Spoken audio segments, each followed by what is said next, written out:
Live from twitch.tv, it's Vtuber Talk. This week our guest is Tia. It's all about to begin on Vtuber Talk.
Well, this is embarrassing.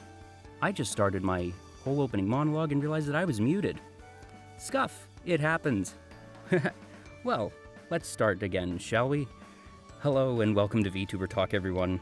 I'm your host, Jay, and thank you so much for joining us this evening. For those of you who haven't been here before, Vtuber Talk is designed after classic late-night talk shows.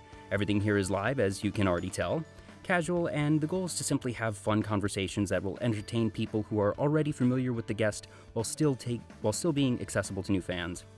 That's my extended way of saying I hope anyone can tune in and have a good time. Also, any cheers and donations that are made during the stream are always split 50-50 with the guest. They take the time to come and be on my show. It is the least I can do as the host to share any good fortune that comes my way with them. So, something that I saw a fair bit on Twitter this week and just talking with friends, both in and out of the VTuber community, is that a lot of people say that it's difficult for them to reach out and ask other people for collaborations or just, in general, approach people that they aren't familiar with. I suppose this is something I consider my superpower. It is something I've always been very comfortable with, and it's why I decided to start a talk show, because I was very comfortable going out of my way with people that I wasn't entirely familiar with and saying, hey, would you be interested in coming on my show?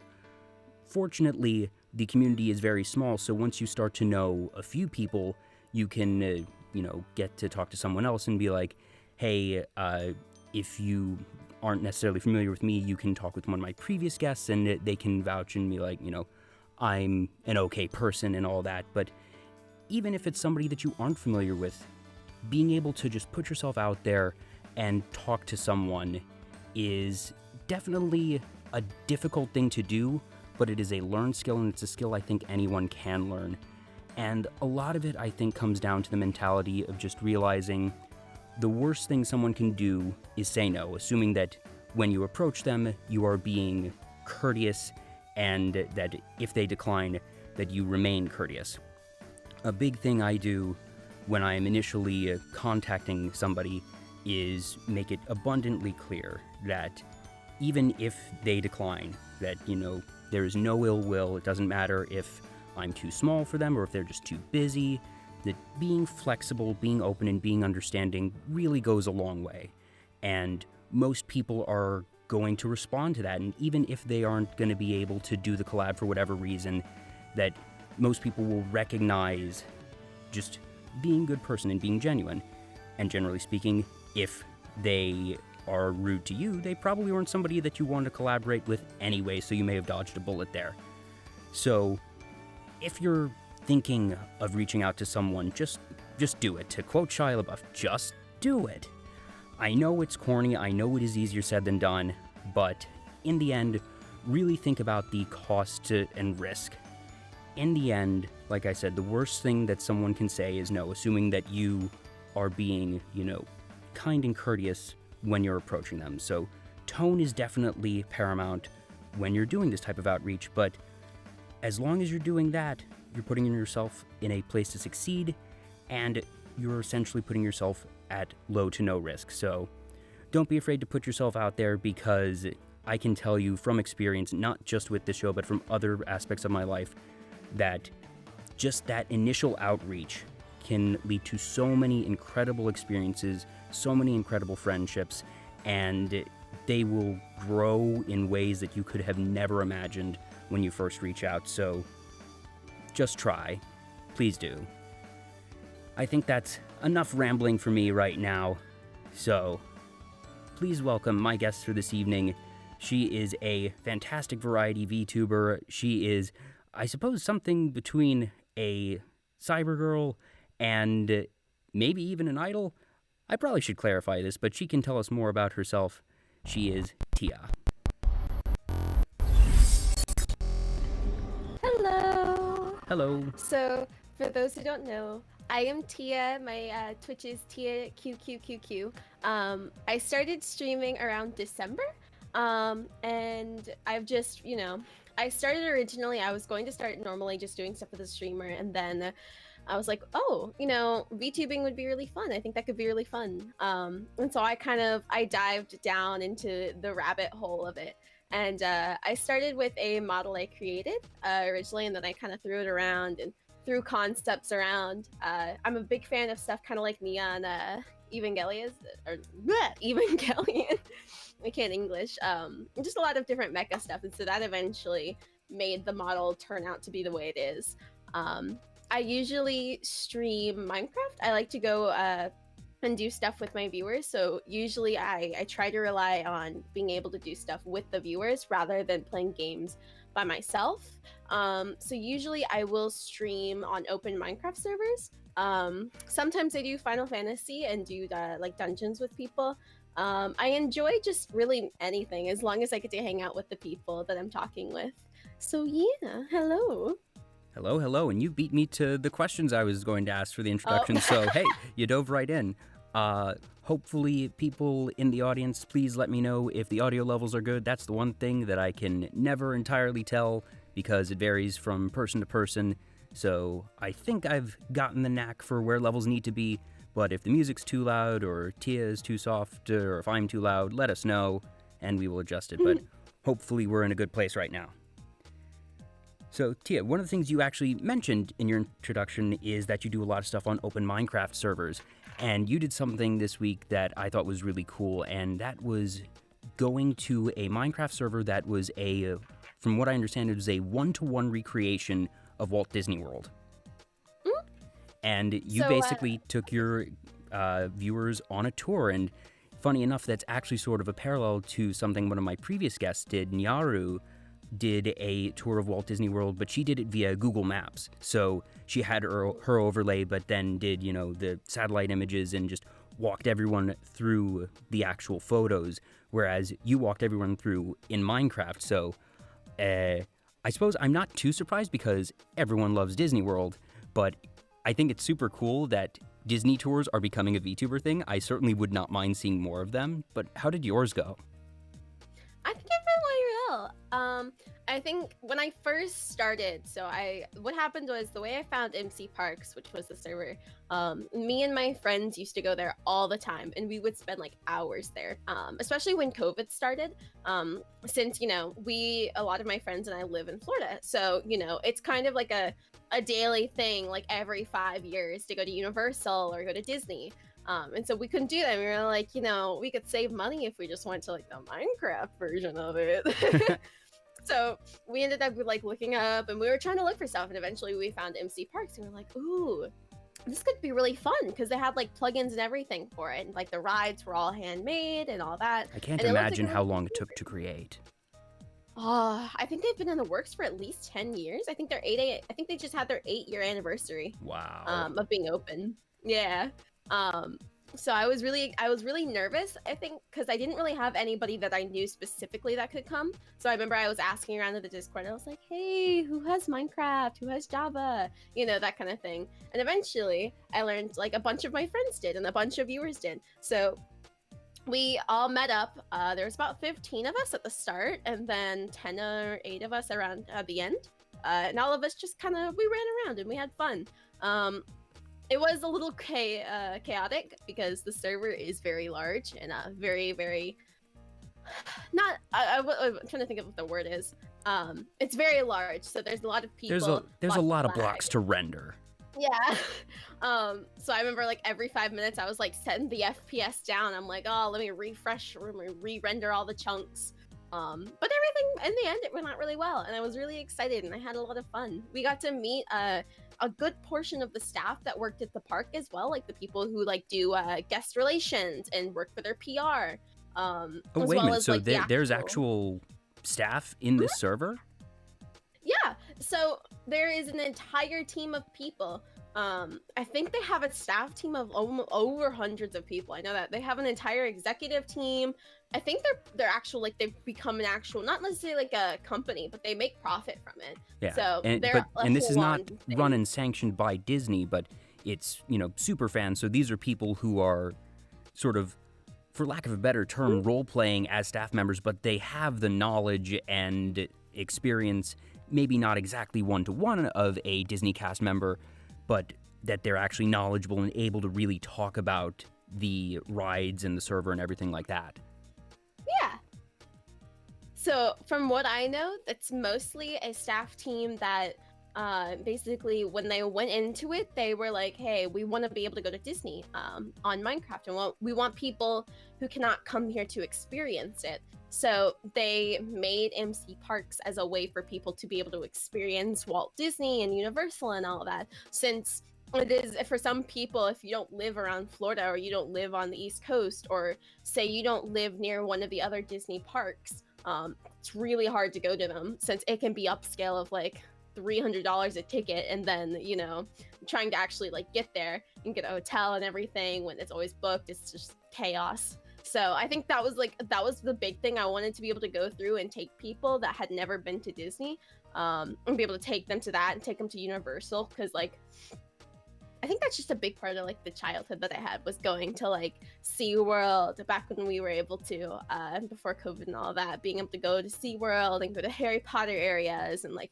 go to Disney and experience all the shows and stuff and get autographs from like Tinkerbell, and just a lot of that was really fun. Yeah, funny enough, my family actually went to Disney in March 2020, like the first week of March, right before things sort of got serious. Oh, wow. So we got just unbelievably lucky.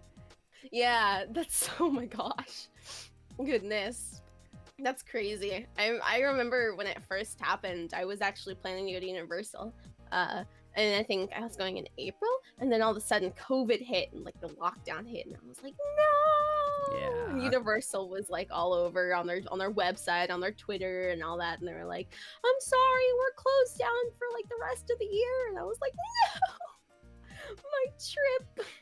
Yeah. So, do you have any favorite rides or attractions at Disney? Ooh, Splash Mountain's probably my favorite. If I had to like guess, probably in the Magic Kingdom, Splash Mountain. I think it's, what is it, Thunder Mountain or something? Yeah, because they have 3 mountains. Oh. There's Splash Mountain, Thunder Mountain, and Space Mountain. Yeah, all of the mountain ones I really like. Space Mountain was probably my favorite though. Yeah, Space Mountain there was also real good. What's it called? The Twilight Zone one. I think. Oh, Tower of Terror. Tower of Terror. Yeah, I think I'm trying to remember. I feel like it's just called the Tower of Terror, or did they rebrand it as something else? I think they rebranded it as the Twilight Zone's Town of Terror. I think Something was like like the that, full name. Yeah. But was probably it's still that iconic, elevator go up and drop. Yeah. Yeah. I think, what else? I really like, and as long as it is, my family finds it boring, I swear, and I can't blame them. But It's a Small World is probably like the big one. It's a classic. It's something that like you have to go on it once. Only once. You have to. But you have to go on it once. It's an experience of a lifetime. Yeah, and it's also just sort of appreciating the amount of puppets and machines and the amount of detail, because all that stuff has to be, painted and repaired by hand. Mm-hmm. It's crazy to think about. I'm like, Disney's just, it's awesome. I think it's oh, yeah. It's truly a magical place. It is on another level. It is something that, so I majored in marketing and information systems. I went to school for business, and I must have done at least 3 Walt Disney case studies because the guy was brilliant, and the way that he designed the parks and certain rules that he established in the parks led to it becoming so much more than just another amusement park.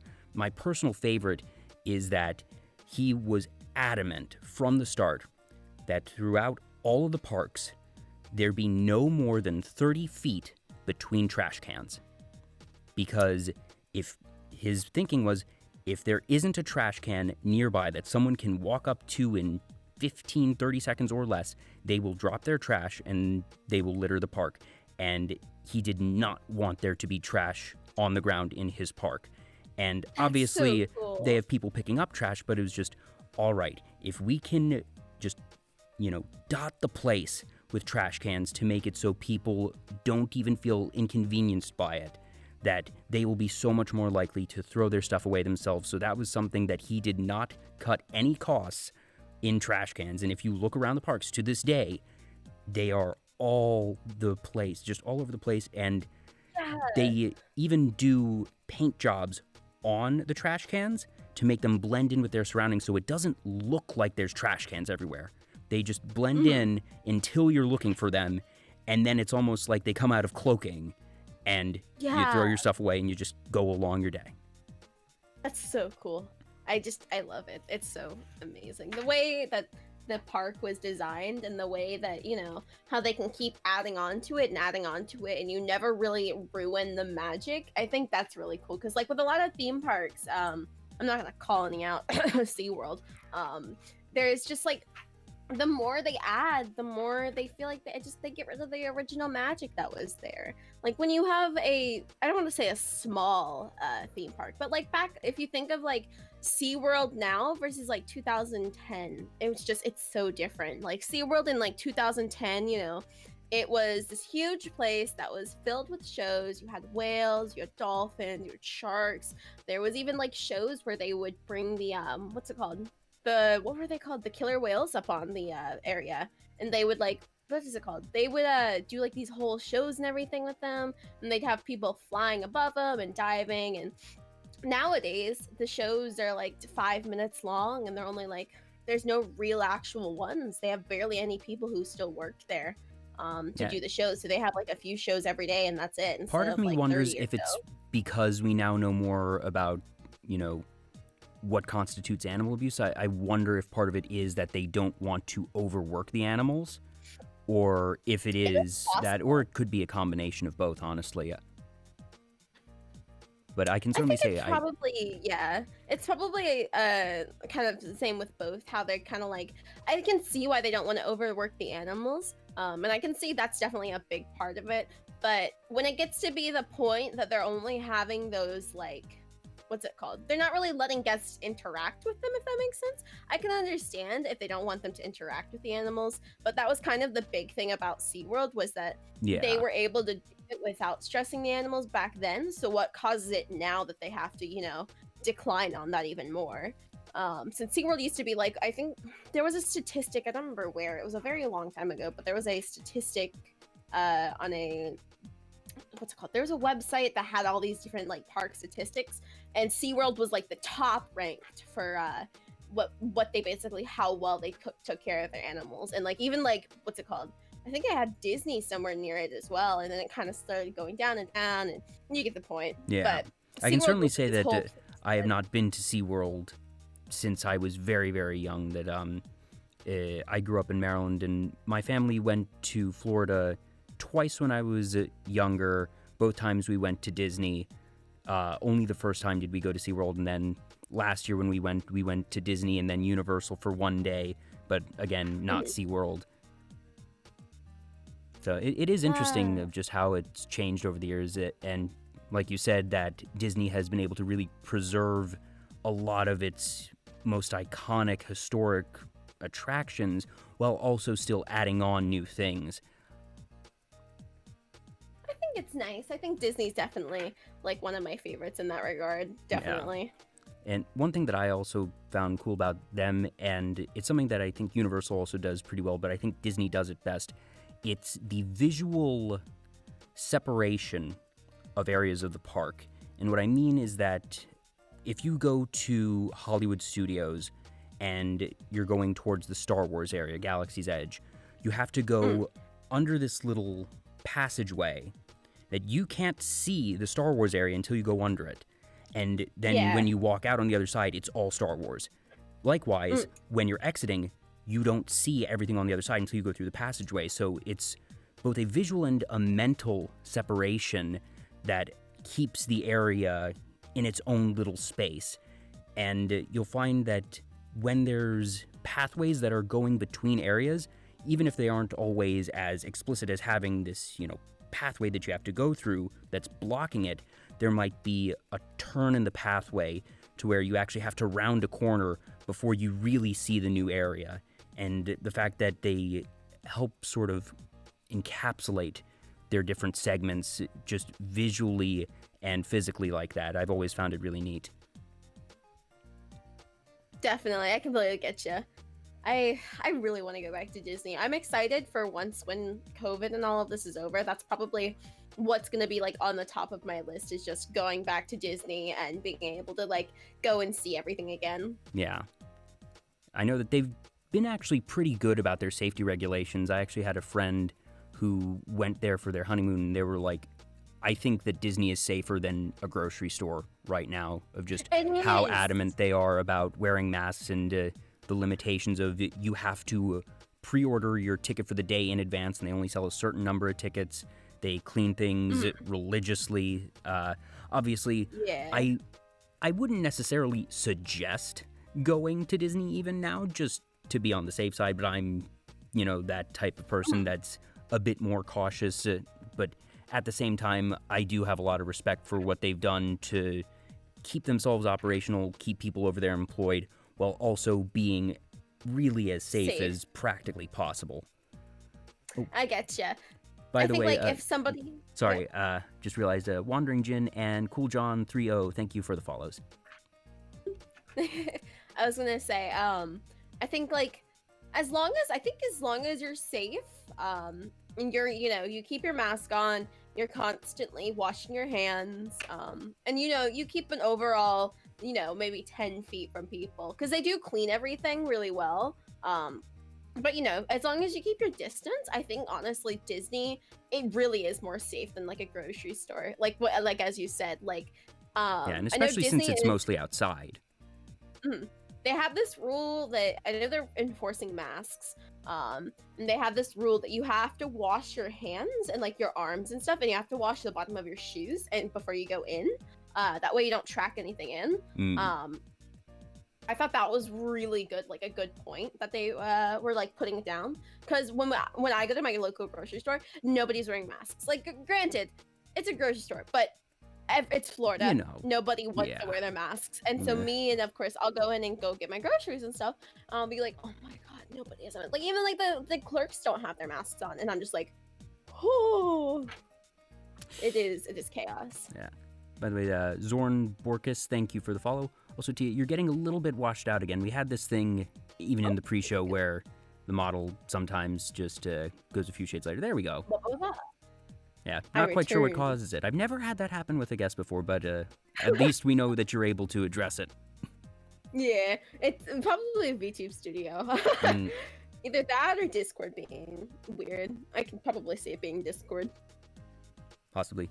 But, yeah, so any particularly crazy things happened during your Disney tour? Trying to think. Okay. Oh, they had the Wishes show. So, wait, they have shows in this thing?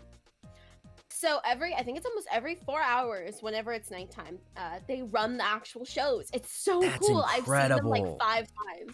Holy cow. Now, I was just thinking that this was, all right, they built the framework and you can walk around it, but... No. Wow. It's everything. Especially the staff will go in and work everything. It's so cool.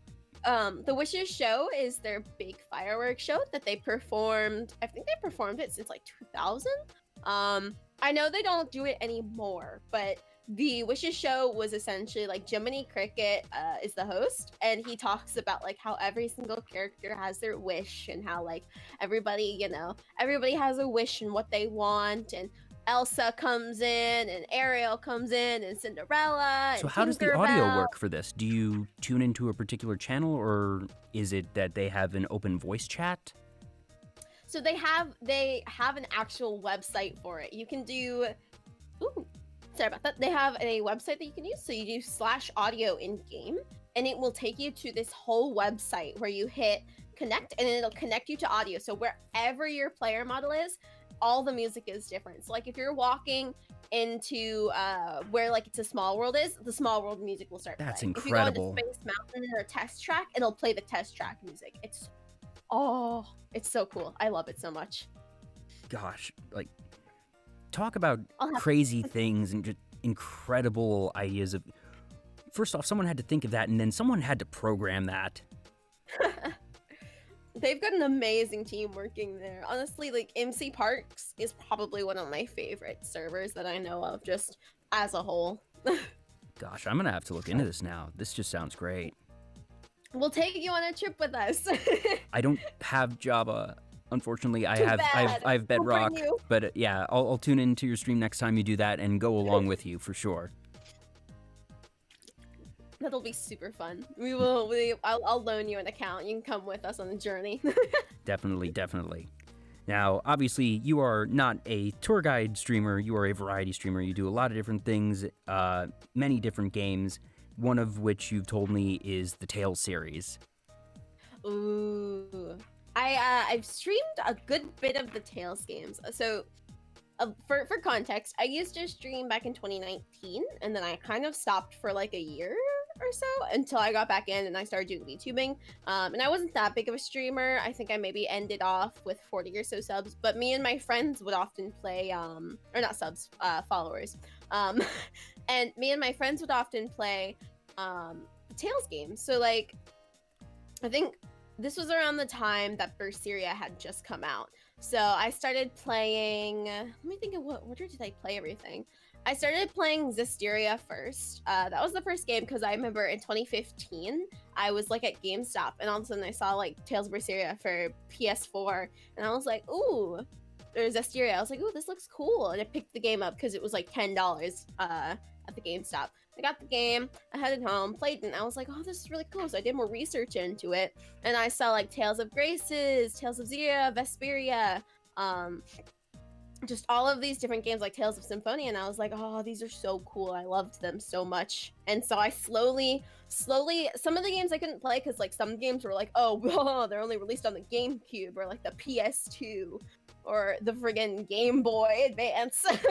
So a lot of it was very like, I have to watch YouTube videos of people playing it. But then I kind of began to go more into it. And then when Berseria came out, I think I've played through that game at least 6 or 8 times. I played through it one full time on stream. And then I started playing again recently on the PC version, but I have not finished it. I want to again, but I'm waiting a little bit because I still kind of remember the story from the last time I played it. And my thing with like playing with the Tales games is like, I have to be able to not remember what the whole story was from last time, because then I'm like, oh, I already know what happens. Ho ho ho. Yeah. And then I don't find it so fun. I can completely sympathize with that. I'm the type of person that doesn't replay games or reread books terribly often because for me, a lot of it is the reveal and figuring out things. Yeah. And for better or worse, I have a very good memory, so I usually don't end up forgetting these things, but I know the Tales games are extremely long, so I could easily believe that even if you remember certain parts, that you might forget different elements and be able to re-experience that. By the way, IWenM2, thank you for the follow. Would you say that you have a particular style in the Tales games? Do you usually go for a particular type of either party build or character build? Do you like the melee attacks, magic? Ooh, that's a good one. I don't have a specific kind of route that I usually play. I do like building achievements. I do enjoy going through and kind of getting all of the achievements for the game. But as for party builds, I'm more someone who goes for the easy route and kind of, I don't really like enjoying, especially with the Tales game, there's this one issue that I brought up, and it's they have a lot of NPC cramming in the sense that you will walk through one area and there'll be like 20 different mobs that could run up to you and just instantly start you a fight. So usually I start to go with the easy mode and I'll go easy. That way I can kind of have that peaceful playthrough and enjoy the story. Yeah. Because I'm more of someone who enjoys the story rather than like the whole, Mm-hmm. I must be the most damage. I gotta do the most damage. I gotta be the best healer or like all that, you know? Yeah, you enjoy the narrative more than the combat. Not to say that you dislike the combat, but when there are so many random encounters, you prefer to keep it a bit more streamlined for yourself. Definitely, yeah. That's probably the best way to describe it, yeah. Moonsign Lore, thank you for the follow. So do you have a favorite Tales game? Zestiria was your first, but did something eventually come and overtake it, or is that still your first and favorite? I know that's a difficult question. If I have to choose one from just what I remember, I think probably I would go for the original, which was Tales of Fantasia, but I think in my heart, Tales of Vesperia took like that good place. I really enjoyed like the story, and it was really short for me. As for a game, I think I maybe took 20 hours to finish, so it was a little short for me. That's not so bad. Like, I know that some of the Tales games go up to 50, even 80 hours. Yeah, I think Berseria was 80 and Zestiria was 60 some odd hours. So when I kind of got through the game, it was really short, and I was like, I remember playing it on like my Xbox 360 and all that. But I really enjoyed the way that they did the fight system, and I really enjoyed how different fights would connect to the story. In the sense that, like, so example, for Berseria, there was no necessarily like fights that would, they would connect to the story. There was no thing that like said, let me think of the best way to word this. It was basically, there was no fights that you would actively go into for story. It was all grind. Yeah. Whereas with Vesperia, there was so many different combat scenes where it was like, go find this person, and you'd be like, okay, and you go find this dude. He's like, I'm actually a traitor. Ha ha ha ha ha, and you'd start this huge battle and like all of this cool stuff. That was probably my favorite thing, because I've never seen any other Tales game do that. It was always just, go fight this. You'd walk up, you'd fight this dude, no story, no nothing, and then it'd just be gone. So that was probably my favorite game. Tales of Vesperia, definitely. Berseria comes in a hard second, and then Fantasia and Zestiria. AceDFT, thank you for the follow. So when it comes to Tales of Vesperia, you mentioned that the fight system was different. What made it unique? So I think it's still the same kind of, what's it called? You get into a fight scene, you've got all of your characters, you can control each one. Yeah. But the thing that they made different was, in the other games, there was no real combos. You couldn't really do combos without like making them yourself and all these crazy things, whereas this game had specific ones. This was the first ever game that they added like a whole magic meter that measured when you could do combos and stuff. And the more combos you did, the more higher your magic meter went. The less you did, the lower it was. All that. Oh, hold on. There we go. I set up. There we go. But yeah, I think that was probably my favorite part, since it was a lot different. Berseria had the same things. Zestiria kind of did, but not really. So I think overall, that was probably my reasoning for why Vesperia had the out of all of them, best combat for me. Nice. It was that moment where they were experimenting and adding all this new stuff. That was just like the best for me. Nice. Gowden Region Worm, thank you for the follow. So I know that in addition to the Tales games, you are a big fan of MMOs. You've told me that you have 5,000 hours in 3 different MMOs. So do you find that you enjoy MMOs for the story similar to the Tales games? Is it something where you're always, reading all the lore and character dialogue when they're giving quests and getting invested in the story? Or is there something different in MMOs where you might end up a bit more on the combat or just character development side? So I think I always, no matter what, I've always really enjoyed the MMOs that kind of, so a lot of them there's a lot of ones that I know actually don't have like an aesthetic kind of system, and some of them do. That was one big thing for me, especially when I was like younger. Aesthetic system and being able to, like, you know, make your own designs, or you know, have people and make them run them through like the company or whatever, not a company, but they would, like, some games, so for example like Aura Kingdom was the one that I probably have the most hours on. You could run specific designs through them, and they would maybe like put them out every like 100 designs people would submit. They would put one of those out. Oh wow, that's cool. That was like, yeah. When was this one? So Aura Kingdom, I'll admit, is not one that rings a bell for me. Ooh, Aura Kingdom was never really a big one like Black Desert or anything. It came out 2013, and I think I played it from beta all the way up to 2017 was when I finally stopped playing it, I think. I love it so much. They still, even like now, they still have the game, and you know, the game is still open. People still play it, surprisingly, even though it's like really, really old. Yeah, But it's been surprising just how tenacious some of these older ones have been. The fact that RuneScape continues to do updates know. is just baffling to me. Also, I supposed I buried the lead a bit. As I mentioned, you said there were 3 games that you have over 5,000 hours logged in. Aura Kingdom, we know now, is one of them. What are the other 2 of your big 3? So my big games are probably, I know Final Fantasy is one that I've been working on having. I don't want to, like, I'm the kind of person, I don't want to grind hours necessarily, but Final Fantasy I played back in 2016 on the free trial, and I think I played 50 or so, 60 hours. And then I stopped. I took a break, and I came back, and I got to level 50 or so the next round.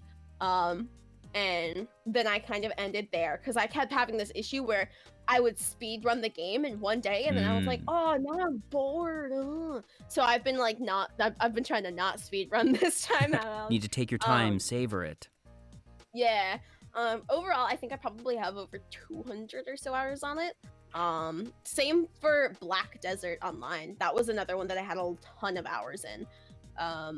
I played it briefly, I think let me think. There was a time I remember I played Black Desert Online, for maybe, I don't want to say I had over 300 hours, but I had a lot of hours on it, and I remember playing it, and then I stopped playing it and went back to Black Desert after my friend told me, hey, I've got like a guild on here. I've got like a whole group of friends and stuff that you might know. Do you want to come play with us? And I was like, oh, I'd love to, but I don't have it anymore. I don't have Black Desert anymore. And all of a sudden, I had Black Desert again. So then I started playing that again.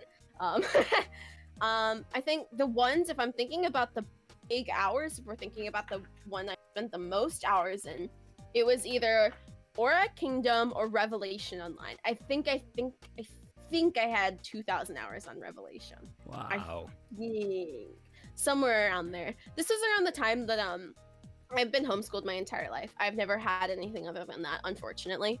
I've had parents who are very protective in a good way, but because of that, I've always had a lot of free time. So like in the mornings, when I was younger, I would get on my books, I'd do my books and all that, sit them on the kitchen table, do chores, and then I'd go to my computer in the living room and play for hours until like 2 a.m. in the morning.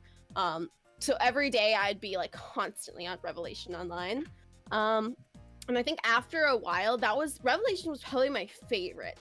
Out of all of the ones that I've played, Revelation and Final Fantasy are currently the top 2 that I have like favorites for. Is there a particular mechanic or something that they do well that you see them that sets them apart for you?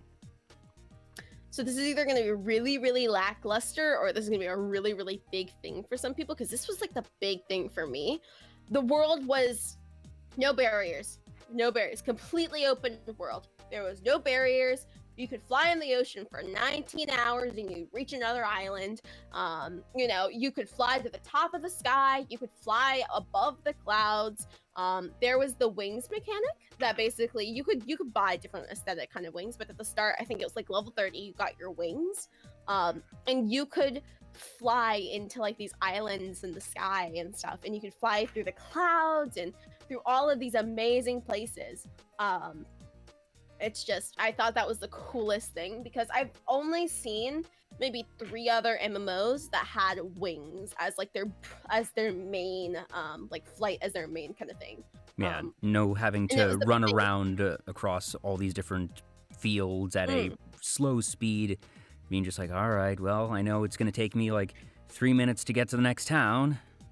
And then the second mechanic that definitely made it why I spent most of my hours in it was you could swim to the bottom of the ocean, and they had all these ocean cities and stuff, and all these ocean creatures that you could attack or fight and stuff. There was all this crazy cool stuff underneath, and I was just like, oh my gosh.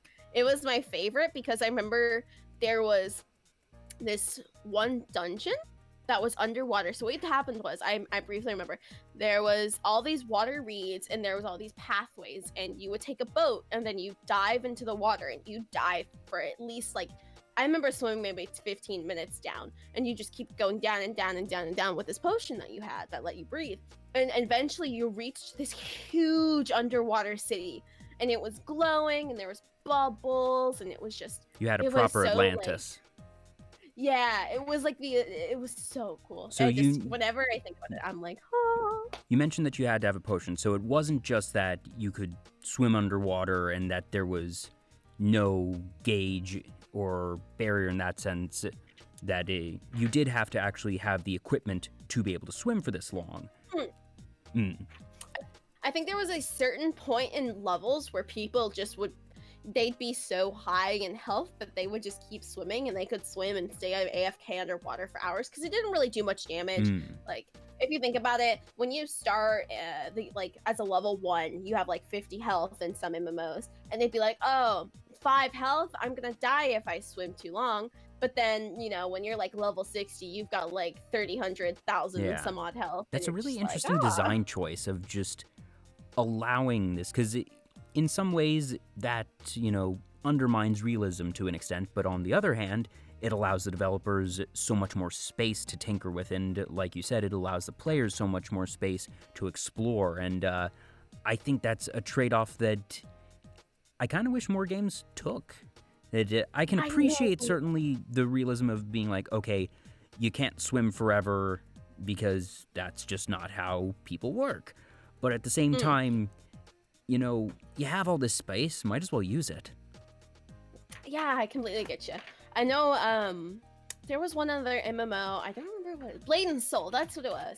There was Blade and Soul, which was relatively similar, I think. I think that's the one. I could be wrong. There was one of these games that had a swimming system, and I remember you could just swim forever. Like, you could AFK under the water, but there was no like water system, you know? There was no like underground world. There was nothing under the water. It was just like reeds, and then, oh, I reached the sand at the bottom. What now? Yeah. Yeah, I certainly think, if you're going to allow someone to get there, give them something to find, because otherwise it just feels like a tease. Yeah, and it's like, oh, if you're gonna give us like infinite water, why not keep going? Why not make an underwater city? Why not put the quest line down there? You know, give them a reason to be able to go down there instead of just teasing people with it. For sure. Ooh, Haiku. I like that name. Thank you for the follow. So, hello, Alex. I guess the connecting thread I'm getting from all this is that combat isn't your primary motivation as a player when it comes to games as a whole, that you enjoy the exploration, you enjoy the story, you enjoy the world.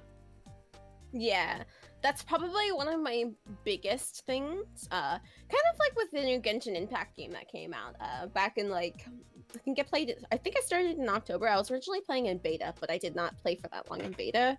But just being able to explore the world and enjoy what it has to offer, and learning like all the different NPCs and learning about their stories and learning the lore of the world. I'm a big kind of imaginative person. I write a lot. I have a bunch of my own like characters and stuff that I've made, including like the lore behind my own, like my VTuber character and a bunch of other things. There's just a lot of it that like I really enjoy. I love the aspect of, learning what somebody put into a character, or, oh, what the lore is behind this abandoned village, or, oh, the lore behind this crazy, like, city, or all of that kind of stuff is just, like, the big thing. Ooh, sorry, the big thing to me, Yeah. Your model's getting a bit washed out. Oh, there, good reset. Yeah. Do you do roleplay servers at all, or do you usually just stick with what is given from the developers? I did do, and this will sound really random, I did 2 servers that were on Minecraft, and those were ones that I enjoyed, but the big issue that I had with roleplay servers was, I don't want to say this in a rude way, so if I know there's a few people who are watching, that might be watching rather, that know me from those servers, and I think just one of my biggest issues was when you have a open server that people are role playing on and staff are moderating, it's really hard to not have staff who are biased, especially when the staff team, everybody wants to be able to be their magical, like they want to be able to be, my character is special, my character is this, my character is that. In a lot of the servers that I went to, just the way that they locked it was, if you're not my favorite, if you're not my, if you're not my little sunshine or whatever, oh, you're not my friend, you can't do this, was like a really big issue for me, because I was like, why would I want to go to a server and, try and explain my character and like enjoy stuff as my character if, I'm trying to think of the word, if everything's gonna be locked behind like a special permission, if that makes sense. Yeah. Especially like the small things. Like I remember one of them that I visited, you couldn't have like a wealthy family. You like, even if the character wasn't like nobility or anything, they couldn't be wealthy. They couldn't have money. You had to come into the city, starting with nothing. You couldn't write it into your story. Nobody could be a mage. There was no magic. All the magic was locked behind permissions. So I was like, it's a lot of limitations, and I suppose I can sort of sympathize, because you don't want people, making god characters, or just letting everyone make themselves nobility. But at the same time, so many limitations, I can really understand how that is off-putting as a role player, because if you're going to role play, you want to be able to have that type of freedom that certainly not something I do not have the fortitude to run something of that magnitude, so much respect to anyone who does, but I can definitely understand why that would be off-putting. Also, Aguman612, thank you for the follow.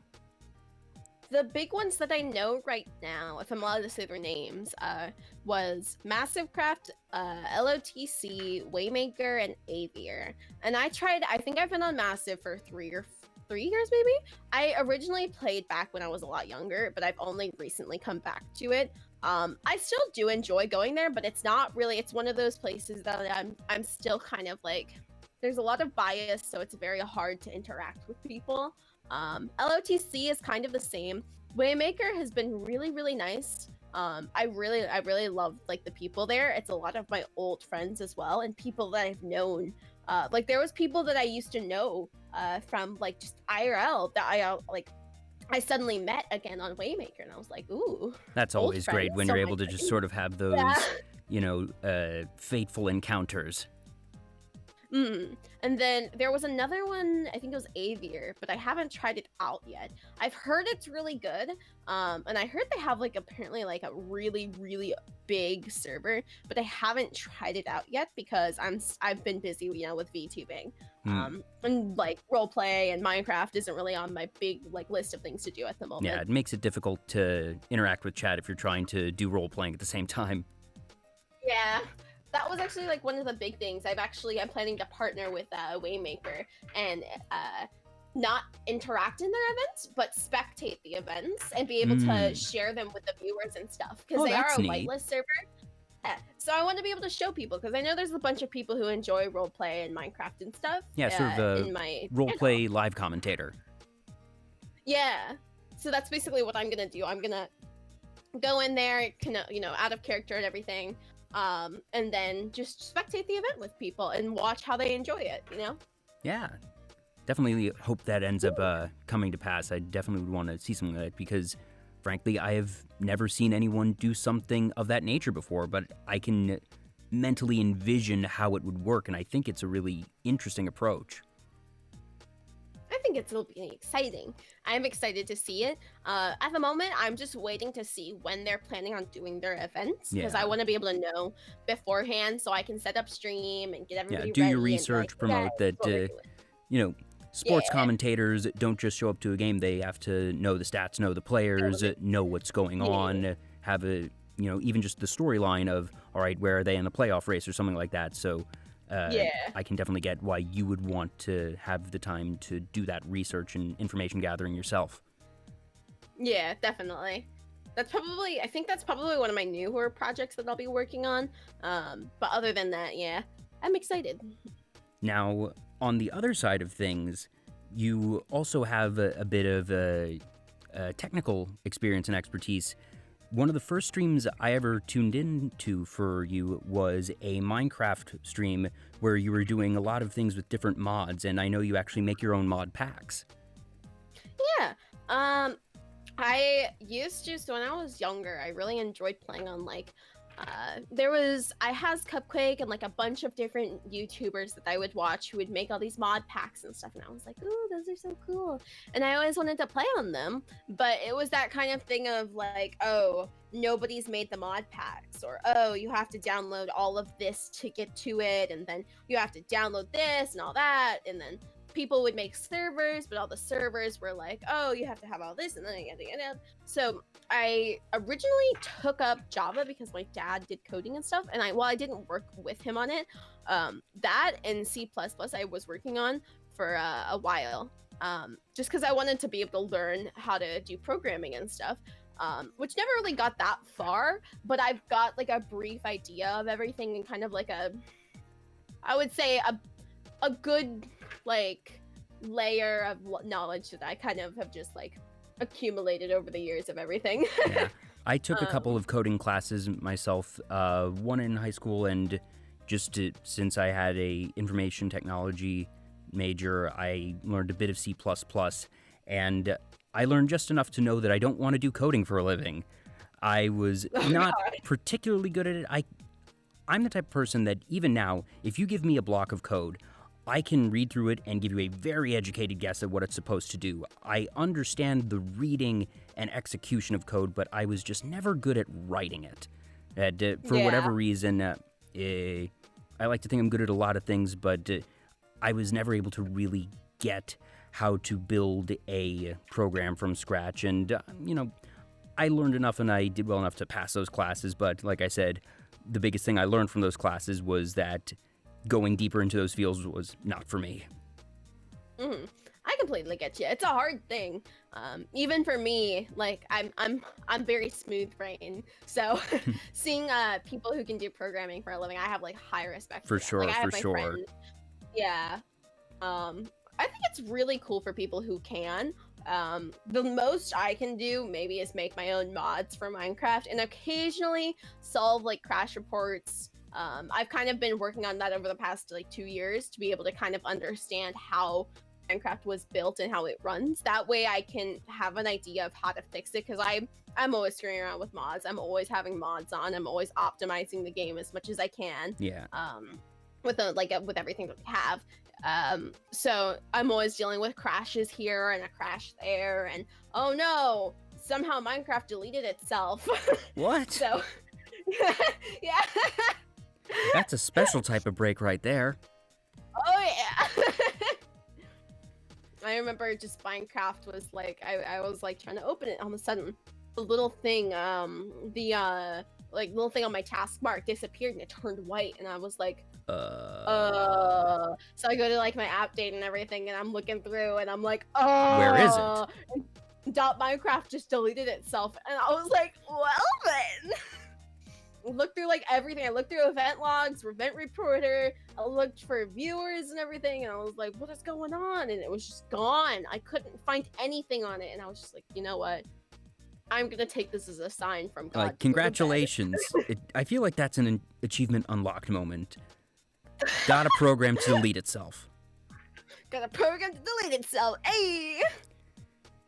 I think I do that too many times. I've had that happen on stream as well. Like, I remember I was trying to play Alicia Online on stream once, and all of a sudden, I'm like, oh, I want to get into my horse game, and then all of a sudden, it deletes itself in front of the stream, and I'm like... As long as it doesn't delete the streaming software. Oh god, if it did, I would have been so upset. I would have been like, alright, time to call the virus people, get them to break the computer. Yep. But you mentioned a horse game. You mentioned one called Star Stable to me, and I don't know anything about it, but I want to, and I assume that the game that you referenced is Star Stable. So it's not Star Stable, but it is one that's similar to it. I'll talk about that one next. So we'll start with Star Stable because it's a little more, what's the word? Entertaining. So, I'm trying to remember what it's called. Starshine Legacy is where it started. So Starshine Legacy was these games back in, I want to say 2005 or so, that was produced by the company, Star Stable and everything. I believe they were made by Hidden Entertainment, which has made a bunch of other games that have, like, they produced other games, but I don't remember which one specifically. Basically, Starshine Legacy was 4 games that each one was maybe 10 hours long at most.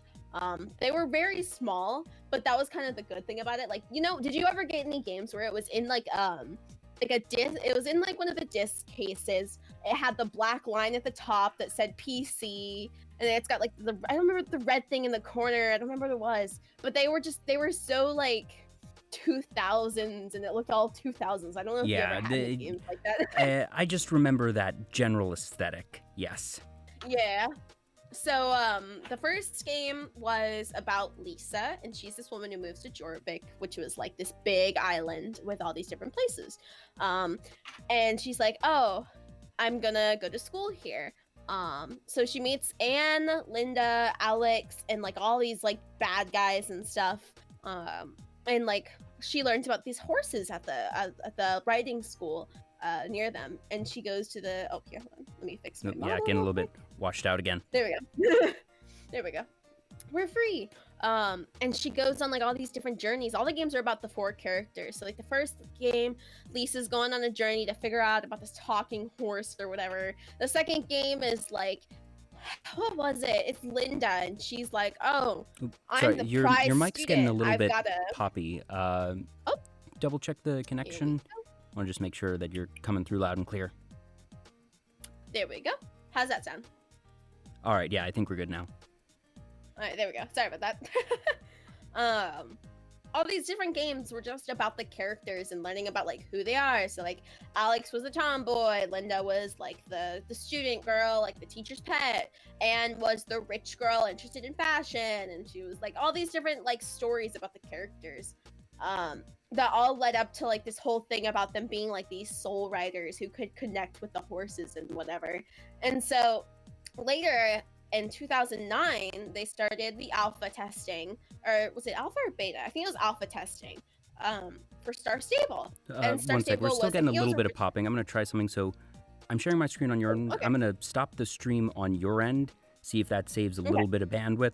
I will let you know if you end up getting washed out and need to reset that. Sorry to interrupt again. Okay. No worries. How's it look now? How's it sound? I think we are better now. Hopefully it was just the combination of Streamlabs going out along with the other Discord one that was, you know, hitting a bitrate thing or something. Probably, yeah.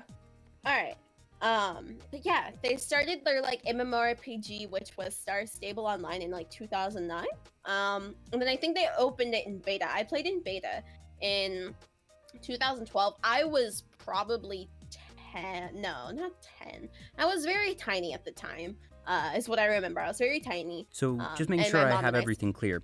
There's the story with the 4 main characters, but now there's an MMO. So in the MMO, you are not playing one of the main 4 characters, I assume. you are actually playing the 5th character that moves into like the 4th. So in the 4 games, there always this prophecy. There's this prophecy. There's like Horse the 5th prophecies. Soul Rider will come. Yeah, the fifth Soul Rider will come and like bring peace to the land or whatever.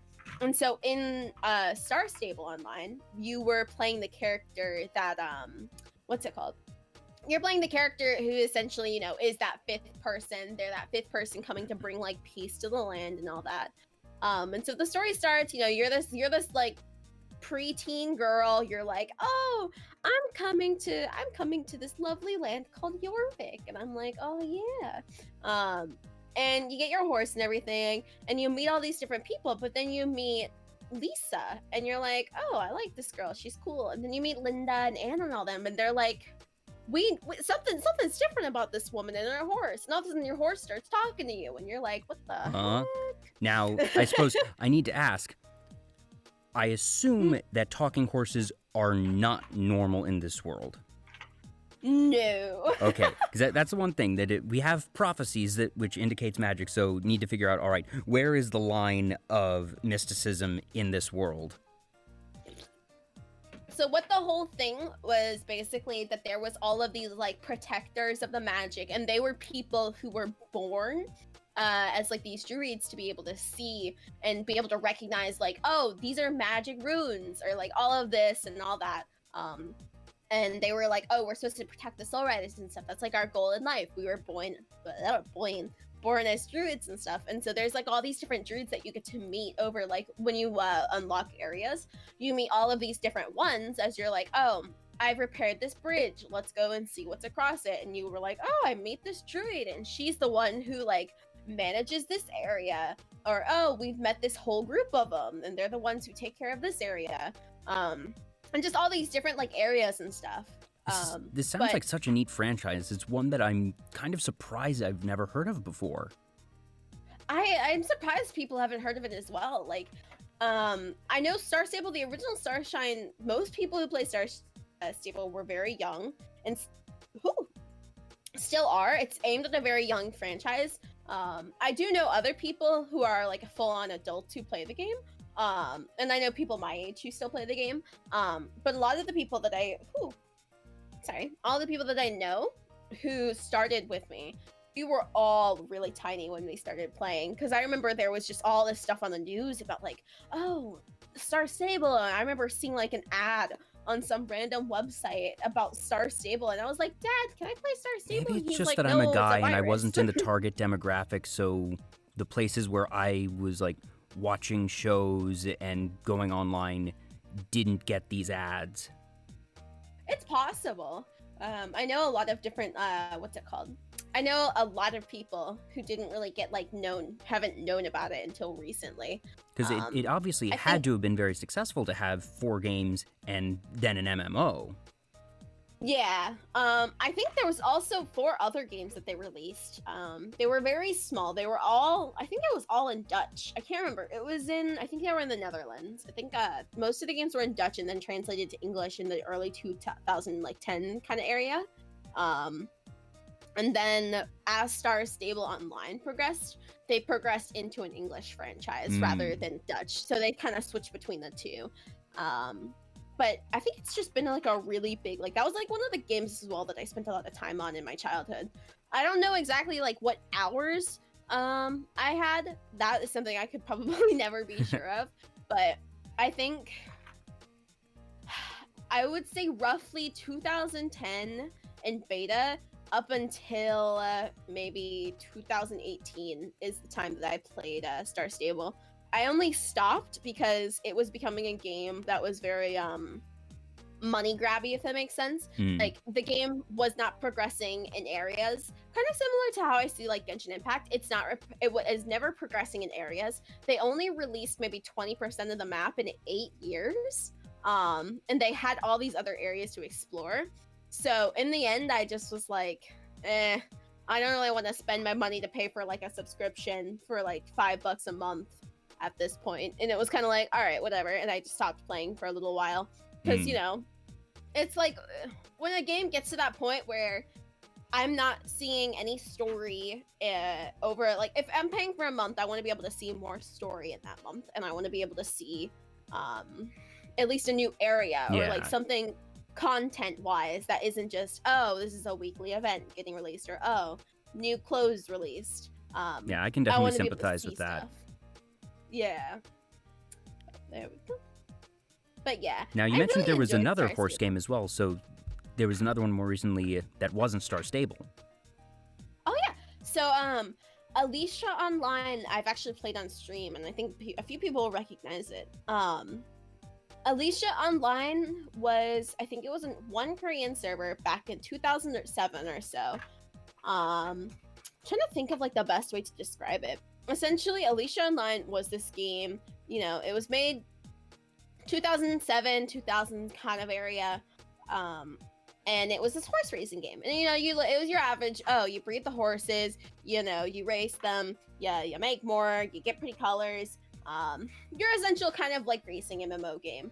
And I think I played it 2010 was they released it for like about maybe half a year in English, and then they shut down. And then all of a sudden, the company, I think it was NC Leaf or something, or NC Tree, something similar like that. I know they've developed other MMOs as well. They suddenly came out and they were like, hey, we're putting servers in everywhere. Everywhere is going to have this like 5 local global servers that are Must have gotten funding from somewhere. I think they had people who were paying to see like their other kind of games, and they were like, hey, we want to get this game back, because like that was around the time Star Stable was getting big. I think Star Stable was one of the things that fueled it, because all I remember was it took one day, and I would be like, I was that girl who kind of sat in the general chat and I'd AFK on Star Stable and just talk and talk and talk for hours with like random people. And all of a sudden, one morning, everybody's talking about Alicia Online. Everybody's gone crazy about it. Everyone's like, yeah. And this was like the time where like you couldn't even download like the EXE of it. You had to download a torrent and go through all of that. And you'd have to go through all this crazy stuff to get it. So I remember finally one day I got it and I was like, it's Alicia Online time. And then all of a sudden they opened up overseas support and everything, and everyone was going crazy about it. And I started playing it, and I think I played it from like 2015 or 2016 to 2019 or so, before I stopped playing it. I know a bunch of other streamers who played it as well. Nobody really streams it now. I've seen like 4 maybe streamers who play Alicia Online, but there's still a huge community.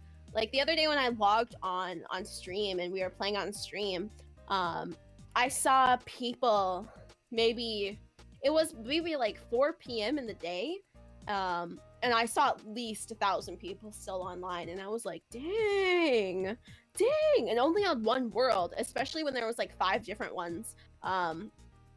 Thinking about that, if that was one of the smaller ones or bigger ones, even then it's still like, that's still pretty active for an MMO that like, you know, doesn't have that much funding. They don't really do much. Yeah, depending on the scale of the team, that if it's, you know, a team of 10, 15 people, if you have 1,000 people who are subscribed, and that's, you know, one world of however many worlds, that can support a company. That it doesn't need to be the size of World of Warcraft if you don't have a team the size of World of Warcraft. Yeah, I think they were definitely, I think there's always going to be a much smaller MMO. I know a lot of people, it's a niche genre to be sure, so it's gonna have sort of its upper limit, but I also have to imagine it's the type of thing that, for lack of a better term, is sort of a cult classic, that if you are someone who likes horses, because that is definitely a very active, dedicated community, that if you're tailoring a game to them, there's not many other options, and if you're able to keep, you know, a good quality bar, that I have to assume they'll probably be pretty loyal. I think they had a very, so like if I look at, like right now I'm looking at their Facebook, which was where they post most of their stuff, and they have for a few years, and even then it's still very small. They post updates every week, you know, every Wednesday they'll post stuff like, hey, this is our update for the day. Hey, this is what everything is, what we're doing. This is what we're doing next week. This is all that, you know. Germany, that's what it was made of. That was where they started it. Korea and Germany was the 2 servers that they had. And then they had Finland as well, I guess, was where they had their 3rd server. And then they posted one in the US. It's a So very they've just had interesting like a lot of combination of countries. It yeah, has to they've had a be lot of crazy just things. the people on the team must be in those countries, because I can see Korea, because Korea has always been really at the forefront of MMOs. That Korea has Yeah. always been, and really just online gaming as a whole, Korea is usually at the forefront along with Japan and the US. That Korean teams historically have won most of the League of Legends championships. I know that World of Warcraft is just enormous in China. It is bigger in China than it ever was in the US, and it was obviously very, very big in the US. But Germany is a bit of an oddball there. So I have Germany to is kind of imagine. crazy to me. I have to imagine that someone in the development team that they partnered up with is from Germany, and that they were able to either, get a good price on servers, or that by establishing their business entity in Germany that they were able to get, easier access to resources or something along those lines. It seems a bit too out of the ordinary to have been a random business decision, or maybe there's just a horse lover market in Germany that I don't know about. Maybe. So let's just imagine now Germany is the biggest place for horse racing, and Yeah. nobody's ever known it until Yeah, one reporter goes to Mhm. Germany and sees that like there's horse posters all over, and they're like, "Oh my god!" So, do you enjoy horse riding and racing in real life, or is that something that's always been more of just a virtual hobby? Mostly a virtual hobby. The reason I say that is I enjoyed dressage, but I was never able to afford going to like a stable and stuff. Mm. Reason being, It is definitely an expensive hobby.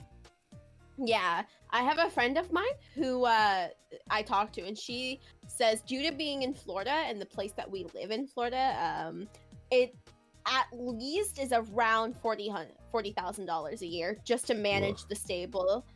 Like just even The if you're climate just a there bystander for the probably stable. works against you and adds to that cost. Yeah.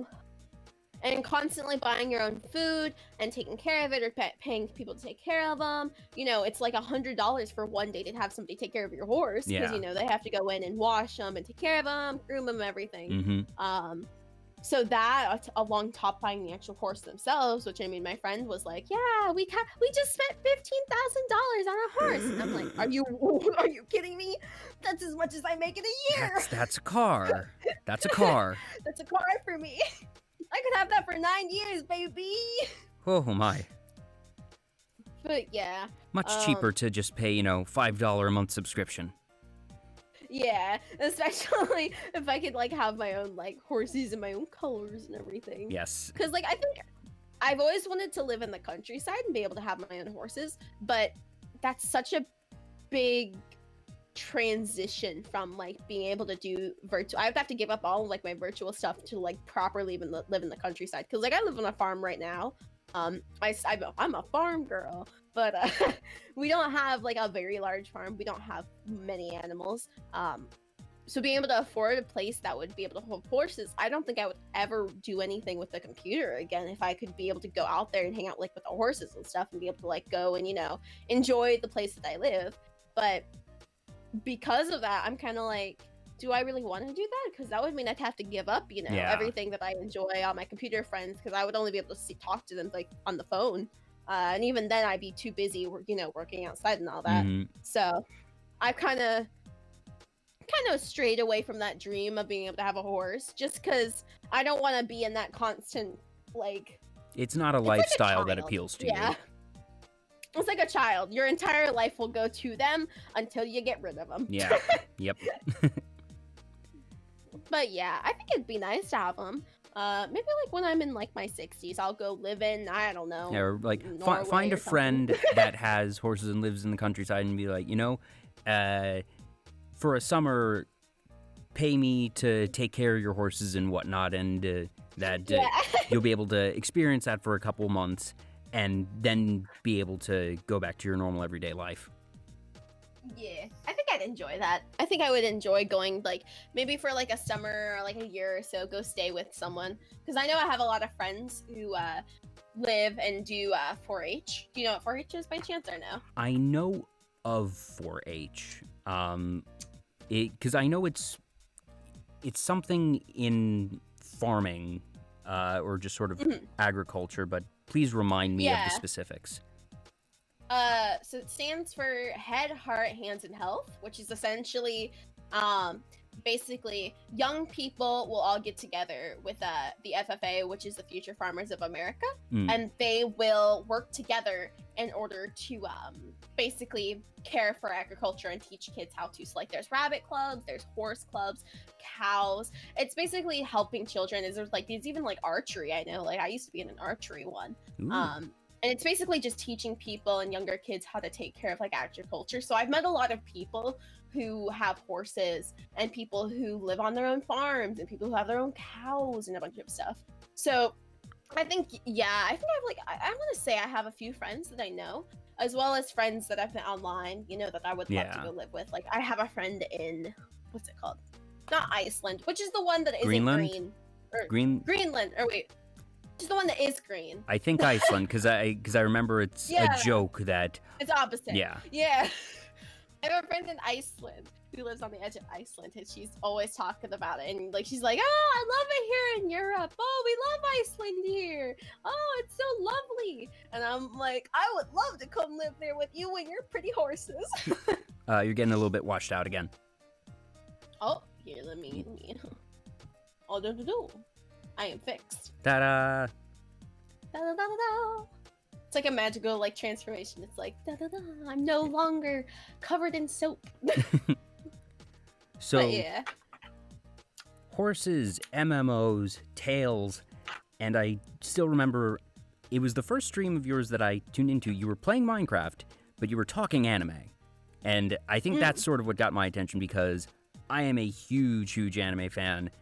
And the one that was being talked about at the start was Land of the Lustrous because I think you played the ending theme from the final episode, which I hold the Land of the Lustrous soundtrack as the best anime soundtrack of 2017, full stop. Yes! And that particular piece is one that I just listened to on repeat for a good week. And it's only a minute and a half because it's only the normal length of the opening, but I was a band geek, and I love orchestral arrangements of things, and that arrangement of the theme is just so gorgeous. There's a particular passage with French horns and flutes that was just lovely. I wish I could play it on stream without having to worry about DMCA. I play it like on the lowest setting possible, and I'm like, hey, we're grooving, DMCA won't get me. But yeah, I completely get you. Land of the Lustrous, I think, so when I'm looking at anime, I look at the story and I look at the animation. Those are the two things I care the most for. I don't really care for combat scenes. Like, if they've got nice combat scenes, whatever. If they've got like a trope, whatever. I don't care. If it's popular, I don't care. All like the generic things like looking for, oh, this is made by this studio, so I'm gonna watch it, or oh, this is like a drama, fantasy, and action. I think I focus on the story the most and what I like from it. Usually I'll look at like my anime list and be like, okay, if this interests me, I'll watch the first episode. If I like it and it's so far moving really decently, I'll keep watching it. And keep watching it. That's how I find most of my stuff. Yeah, I usually say 3-episode test because sometimes the first episode isn't necessarily representative of the full series, but I've definitely gotten to the point where I'm very comfortable dropping a show even in the first episode if it's just really not grabbing me. I think that's my thing. It has to grab me within the first episode, or else I know it's just not going to be something that I will like crazy enjoy. Yeah. I think, and I mean like crazy enjoy, but there's been a lot of shows like, even like, and people are going to hate me for this, but Steins Gate, I couldn't get picked up even within 6 episodes, so I dropped Steins Gate. I was like, no, I love Steins Gate, but I can understand it. It is a oddball show, and the way that it is presented is equally odd, and I can sympathize that if that type of storytelling is not to your liking, that the show would not be appealing at all. I can completely understand that. All I remember was the first, like, 6 episodes. And I think it was because it was so slow that in my opinion, that it didn't grab me. All I remember was, like, it took until the 6th episode that they got to, like, the whole microwave thing. And I was just, like, at that point, I was just, like, we're already halfway through the first season. And I was kind of like, what else is there to offer? I got really confused because it was, like, all these things repeating. And then there was, like, something crashed into, like, a building. And there was a lot of things that just, it's a weird one. I thoroughly enjoyed, but it's not one that I'm going to say, how could you not? That I can totally understand. The thing I remember the first time I watched Land of the Lustrous was that I found it slow until about episode 4. That episode 1 was good. 2 and 3, I remember in particular, the episode with the giant slug was where I almost dropped it, where it was just, it felt like it was a bit too repetitive monster of the week. It wasn't quite grabbing me, but there was just enough to keep me going. And then it hit episode 4, and then I blinked, and I was somehow on episode 10. That just, it picked up so fast. Yeah, I know a lot of shows do that, where they kind of make it very slow at the start, and then it kind of picks up, and you get so, like, you instantly are connected to it. Yeah. That's kind of like similar with, like, how Land of the Lustrous was for me. So I think I found it through a YouTube video. I think I found it through that original, the original 2D anime trailer that they put out in, like, 2011. And I found it in, like, 2016, or no, not 2016, 2017 or so. I think at the end of 2017, when Land of the Lustrous had just finished. So I went through and I watched the first episode, and I think there was just something that I was so intrigued about the Lunarians and how they were like, we're coming to steal you. Yeah, there was so much mystery and mystique around them. Also, the music that was played when they were around was just beautifully haunting. Yeah. I play it on my stream sometimes. Sometimes I'll put them on in the background.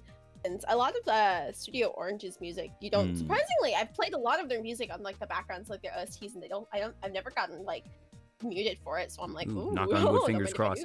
Yeah. Model getting washed out again. So are you switching to a different FPS? Is there something going on there? Because I've never had this with my guests before, unfortunately. So, I don't think I am. Right now, at the moment, I'm just switching between the FPS, and it fixes it, so. Are you going at 30 or 60? I'm currently sitting at 30, but whenever it's, like, having an aneurysm, I'll stick up to 60. All right, so it's not that it's running too high. That's weird. Anyways, Land of the Lustrous, sure it's real good. And I'm real sad that it's probably not going to get a season 2. I hope it does, but I'm beginning to lose hope because it's been 5 years, just about now. It's been 4.5. Yeah. And I hope it's not that it was originally released on Amazon Prime, but behind the double lock of Anime Strike. The ill-fated attempt by Amazon, and just, boy, was that frustrating.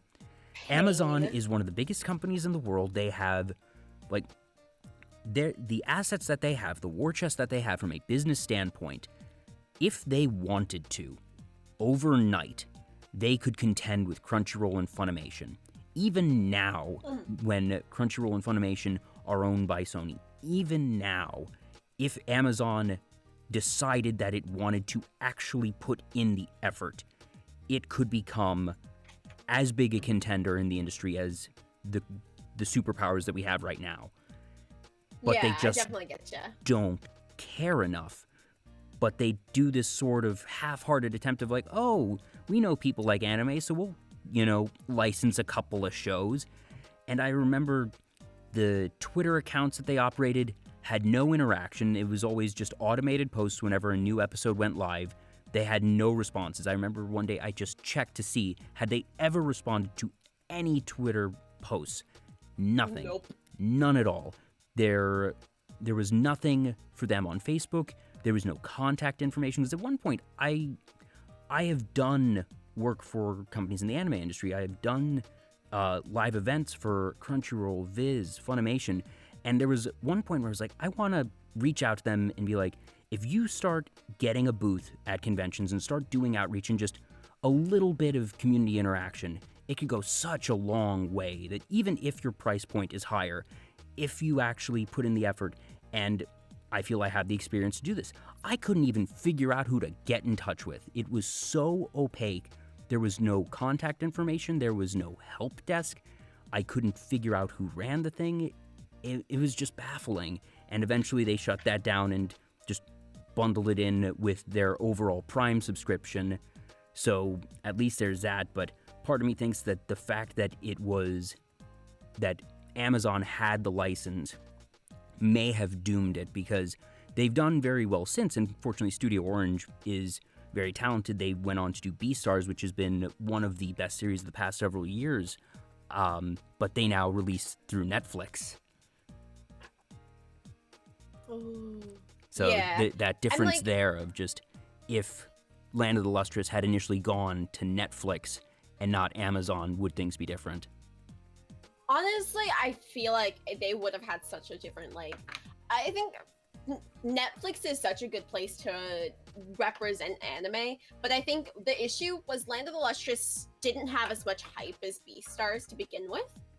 Because it was very small, and it still kind of is small. It's still ranked very high, considerably high, but definitely not as high as Beastars. So I think on my anime list, I think it's ranked in 100. Yeah, it's in the hundreds. I remember that. I can actually check. But then what's it called? I remember that it was very popular, but then when it ended, Beastars instantly slammed into it because there were so many people oh, Beastars, oh my god. And then Studio Orange was like, guys, guess what, we're animating it. So I think the big issue was that kind of pushed the popularity aside and threw it to the curb. Yeah, so sort of layered effects here. Yeah. I think it's still good, though. I haven't lost all hope that, heck, we just a couple weeks ago got confirmation that after 8 years, Devil is a Part-Timer is getting a second season, so anything's possible, yeah. I assume. I think at this point, anything's possible. I think probably, I would say, we'll get a second season. I know we're definitely gonna get a second season, at least because if you look at things that even Code Geass and Lulu's Rebellion, all that, even shows like that have had years of hiatus and they've come back now. So you said the magic words.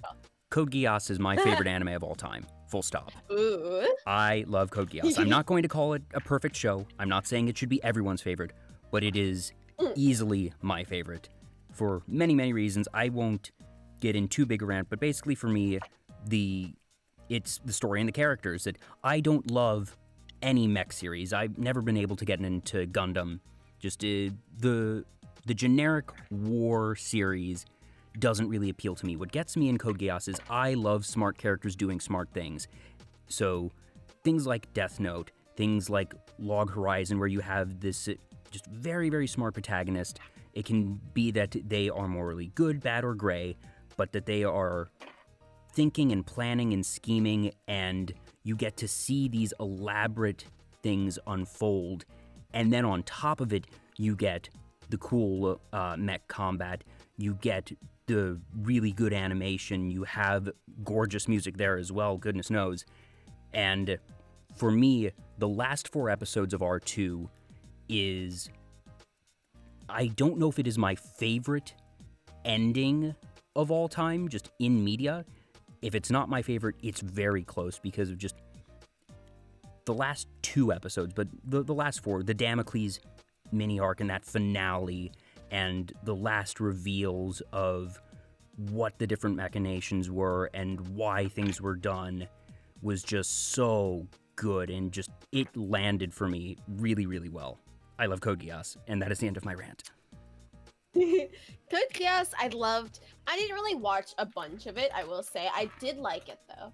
I liked the story behind it, and I wasn't a huge fan of the animation style, and I wasn't too fan of the fight kind of scenes, the quote unquote the fights that can be if big robot hit each other can be classified as fights. But you get what I mean. Yeah. So did you see through the end of R2?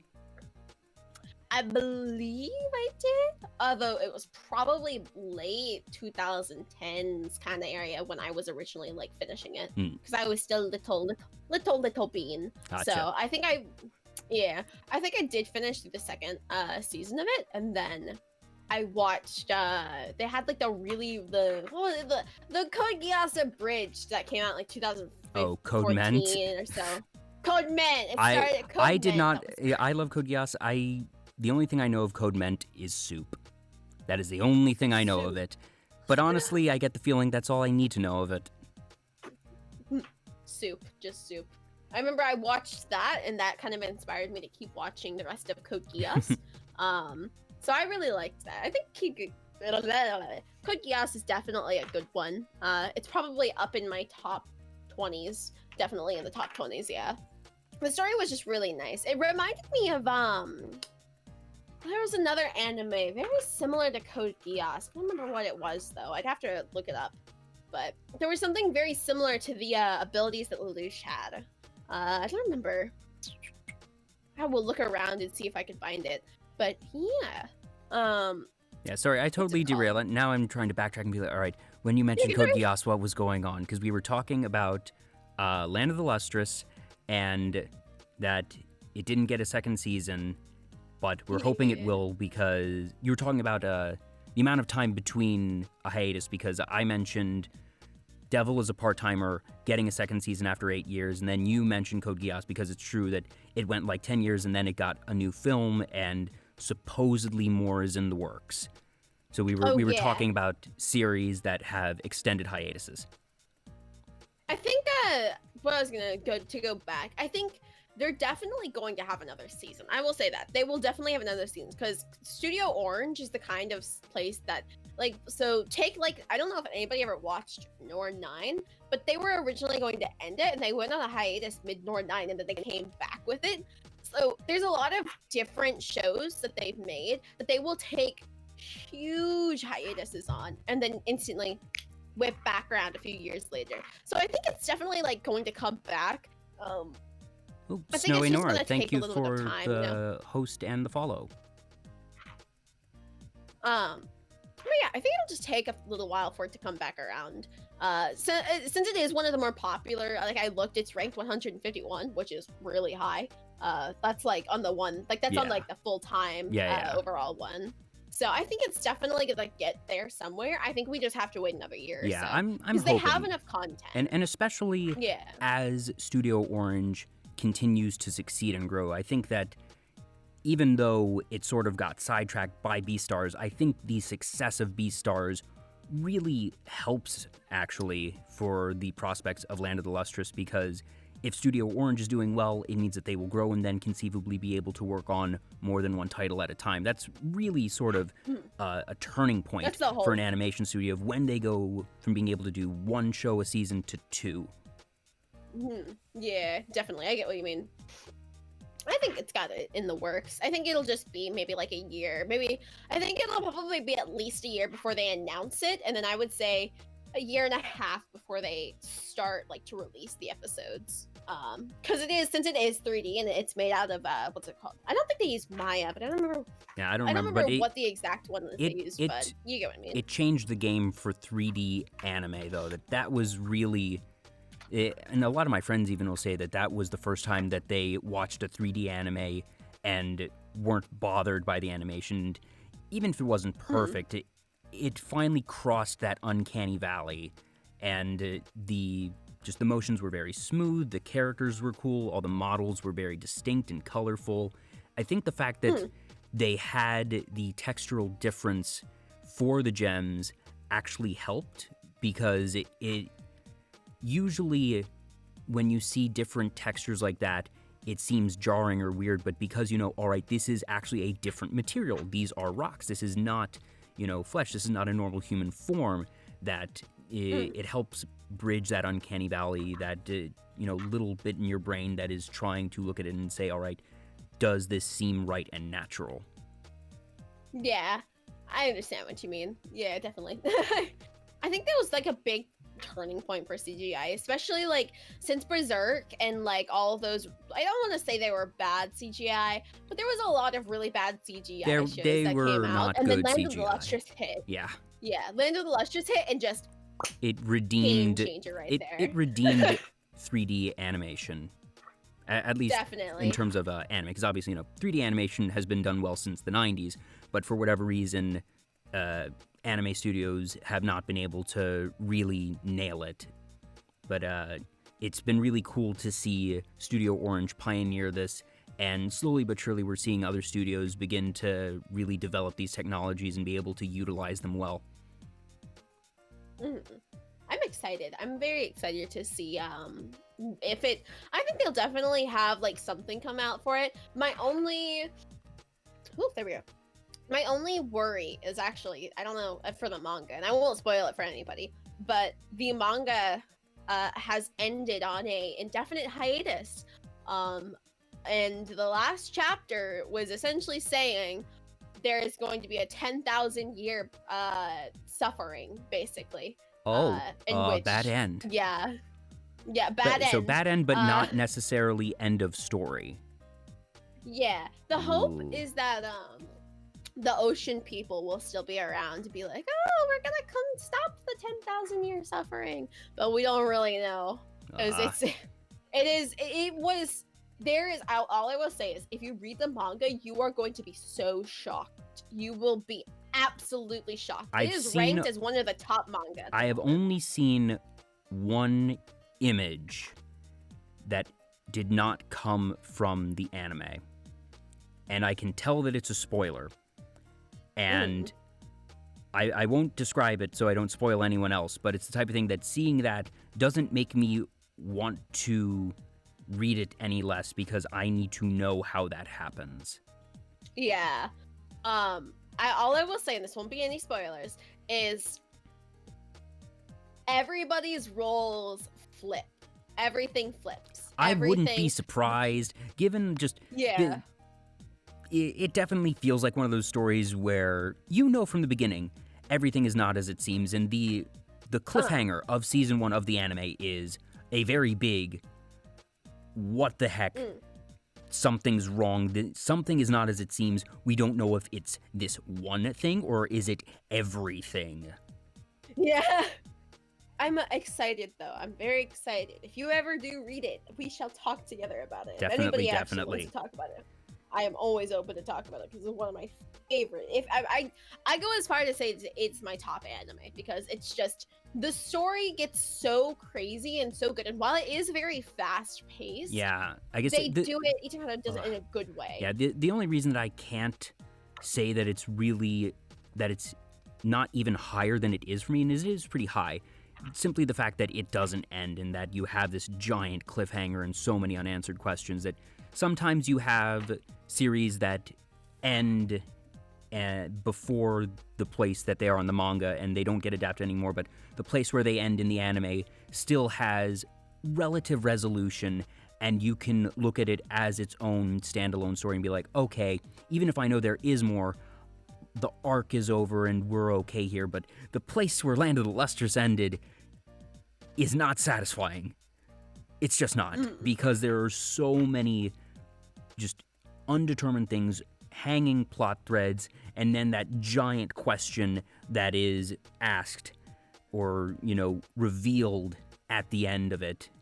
So that's why I can't call it my favorite, because it's not complete, but it's the type of thing that if they were to go back and bring it to a resolution, even if it's not the manga's resolution, it would only go up in my personal rankings. Yeah, I completely get what you mean. Yeah. It's definitely on my favorites. Might want to toggle the FPS getting washed out again. Oh, here we go. At least we know how to fix it. Yeah, at least we have a fix for it. Yeah. So one of the other animes that you've mentioned that you like is also a manga adaptation. It's one that had a hiatus, in a sense, because it is Fruits Basket, which actually is just about to start the final season of its remake that I've been calling it Fruits Basket Sisterhood, because it's Full Metal Alchemist Brotherhood, but Fruits Basket. Yeah. Fruits Basket, I'm so happy. I love it so I never much. watched the original, but it is my little sister's favorite series. That I was able to get my little sister into anime with Ouran High School Host Club. And oh my gosh. it is a great series. That is still one of my favorite series. That's one that did not end where the anime did not end where the manga ended, but the anime ended at a satisfying point. That everything at hand was resolved, and I felt like, okay, this is a fine standalone story. Even if I know there is more, that it felt satisfying where it was, and I would certainly love to see more Ouran High School Host Club, but it's not the innate frustration that Land of the Lustrous caused. But anyways, Fruits Basket, so it had its initial run in the 90s, no, sorry, it wasn't the 90s, it was early 2000s, but it did not entirely follow the manga, it did not reach the end of the manga, and I did not see that one, but that became one of my little sister's favorite series, like top 2, top 3, and I have been watching the remake since it started because I know it is such a storied and beloved series, and I have thoroughly enjoyed it. That goodness knows that show can make you cry so easily, so many times, but it's so many different types of cry, because sometimes it's sad, sometimes it's catharsis. It really, really runs the gamut when it comes to emotions, and I'm really looking forward to seeing how it ends, especially knowing that it is being done so faithfully to the manga. I'm very, very excited because I think so. When I originally watched Fruits Basket, I was a little wee. I think I got through the first half of it, and I could never really get super into Fruits Basket. And I think the reason I couldn't get really into it was like, little me was somebody who only really, like, at that time I was very like fantasy crazed. So now that I've kind of gotten more modern and more settled into watching really just like whatever, Fruits Basket, I was like, when I saw the first season come out, I instantly started watching it. And I watched I think I watched 20 episodes through, and then I stopped. Now, is this of the remake or the original? The remake, yeah.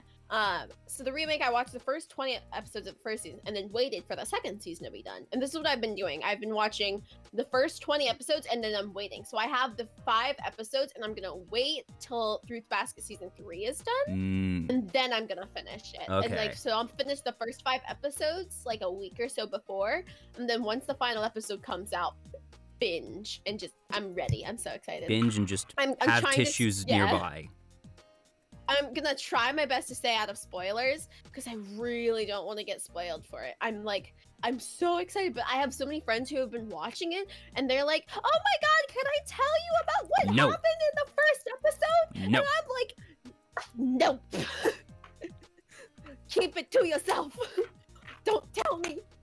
I'm excited, but I don't want to get, that's like the one thing. I always love spoilers. Don't get me wrong. I'm okay with spoilers for anything. Anything you can spoil the shit out of me. I won't give a crap. Oh, I'm the type that I actively avoid spoilers, and I've gotten very good at avoiding spoilers. Like, I have not read the Attack on Titan manga, and somehow I have remained unspoiled. I don't know how it's going to end. I don't know where it's going to go from there.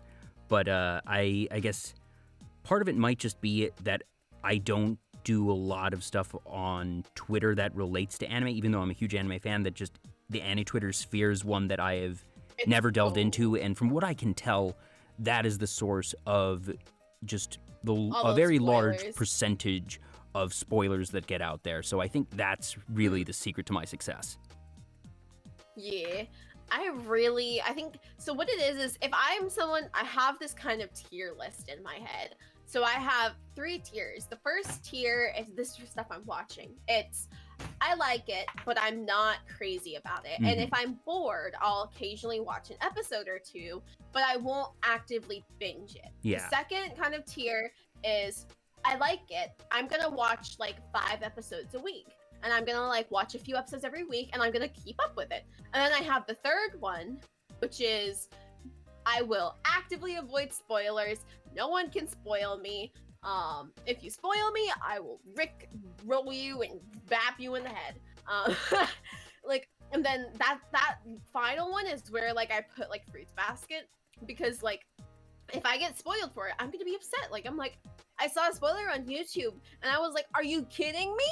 they didn't even market this as a spoiler. It was just like a Fruits Basket April Fool's meme, and I was like, oh, that's the worst. Are you shitting me? All the comments were like, why would you do this? Ugh. But yeah, I think that's also like where I put like what's it called? I put like all of like the magical girl stuff I like in there as well, because like I remember that's what we were gonna talk about. Yeah, it was like, actually might as well go there now. So magical girl stuff. Yeah. What was the first magical girl series you ever saw? Okay, so the first anime I ever saw in whole was, I think it was, I can't remember if it was Shugo Chara or if it was Tokyo Mew Mew. I think it was Tokyo Mew Mew. I think it was Tokyo Mew Mew. And that was one that I was like crazy about. It was like back on YouTube, you would have like these folders and like the stuff where it was like part 1, part 2, part yes, 3, yeah, that time in like 2007 to 2010-ish, before you know, Crunchyroll and Funimation had their own, you know, actual legal sources, and that people pirated it because there was literally no other option, unfortunately. I do very much advocate nowadays, there are so many legal options. Please always watch legally when possible. Like, fortunately, so many places you can watch and not have to pay that you just put up with some ads, and it's still fewer ads than you're going to watch on like broadcast TV or something.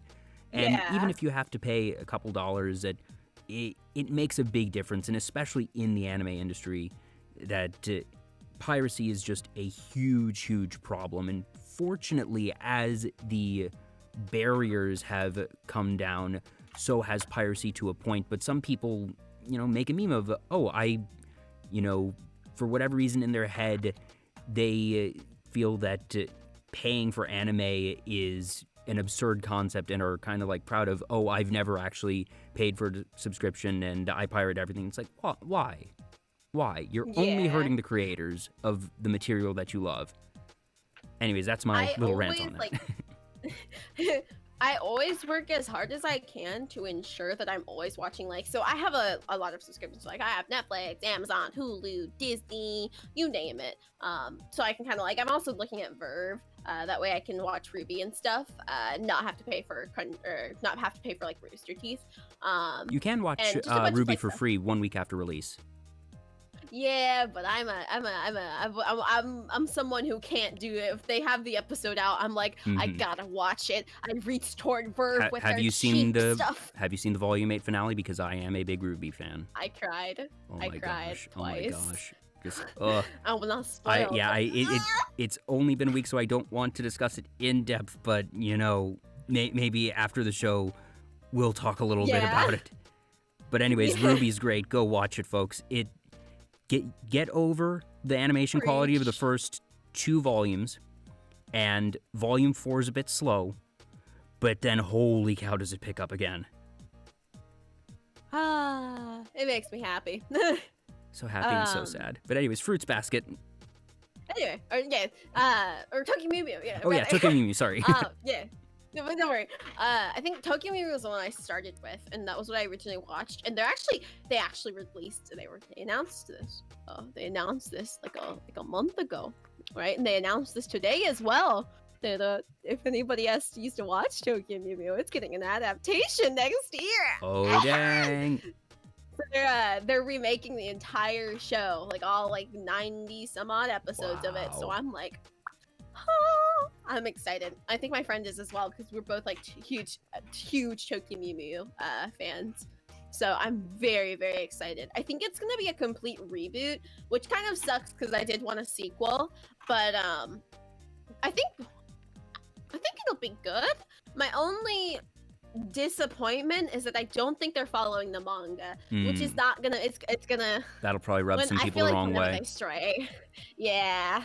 Shugo Kara, I say Kara, but it's Chara, but you know. That was another one that I watched. That was probably the second one I watched, and that was let me think. Those are probably the first 2 full magical girl ones I watched, and then Madoka Magica. Now Madoka Magica changed the game. It changed the landscape of anime. I'm gonna make y'all's heads hurt. So little like I don't even know how it was. Let me give you an idea, okay? So, little tiny me, right? Just chilling, grooving, having a vibe.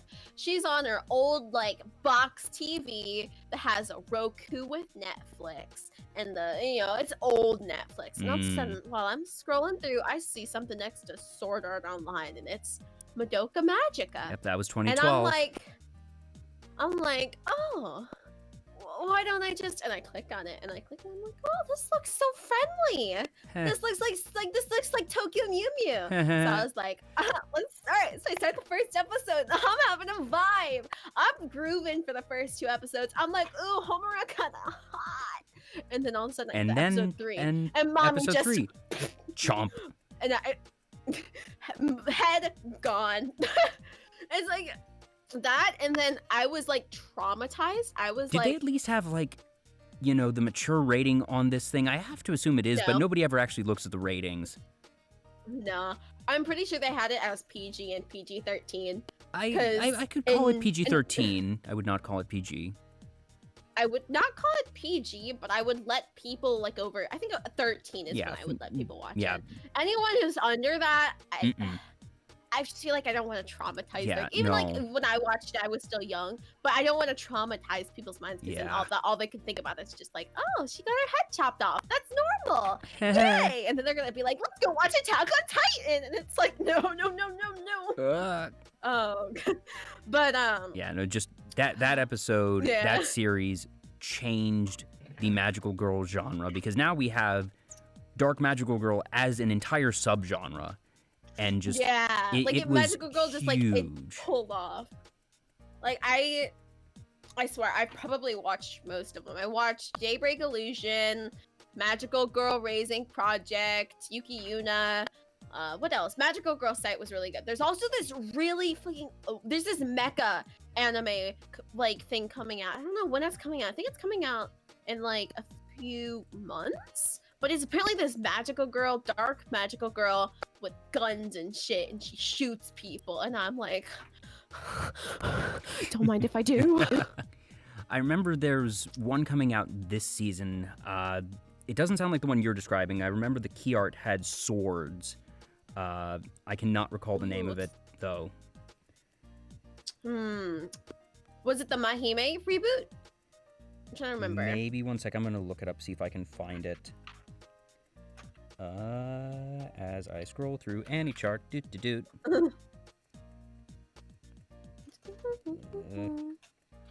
But yeah, there's like a bunch of them that I've watched. So like, I wouldn't necessarily classify like Princess Tutu as one, but I think of like that kind of stuff. Or not? Was it Princess Tutu? Yeah, I think that's what it was called. Blue Reflection Ray. Blue Reflection. That sounds familiar. I think I played that. I think I played that on like the PS4. Or no, was it on a PSN? I think I played it does say on, its source was a video game, so you very well might have. Oh, I know this. It's I know it. It's so pretty. Yeah, I don't think this is the one I was talking about. Let me look for it. It was Spec Ops Asuka. That's what it was. I'll have to send you it.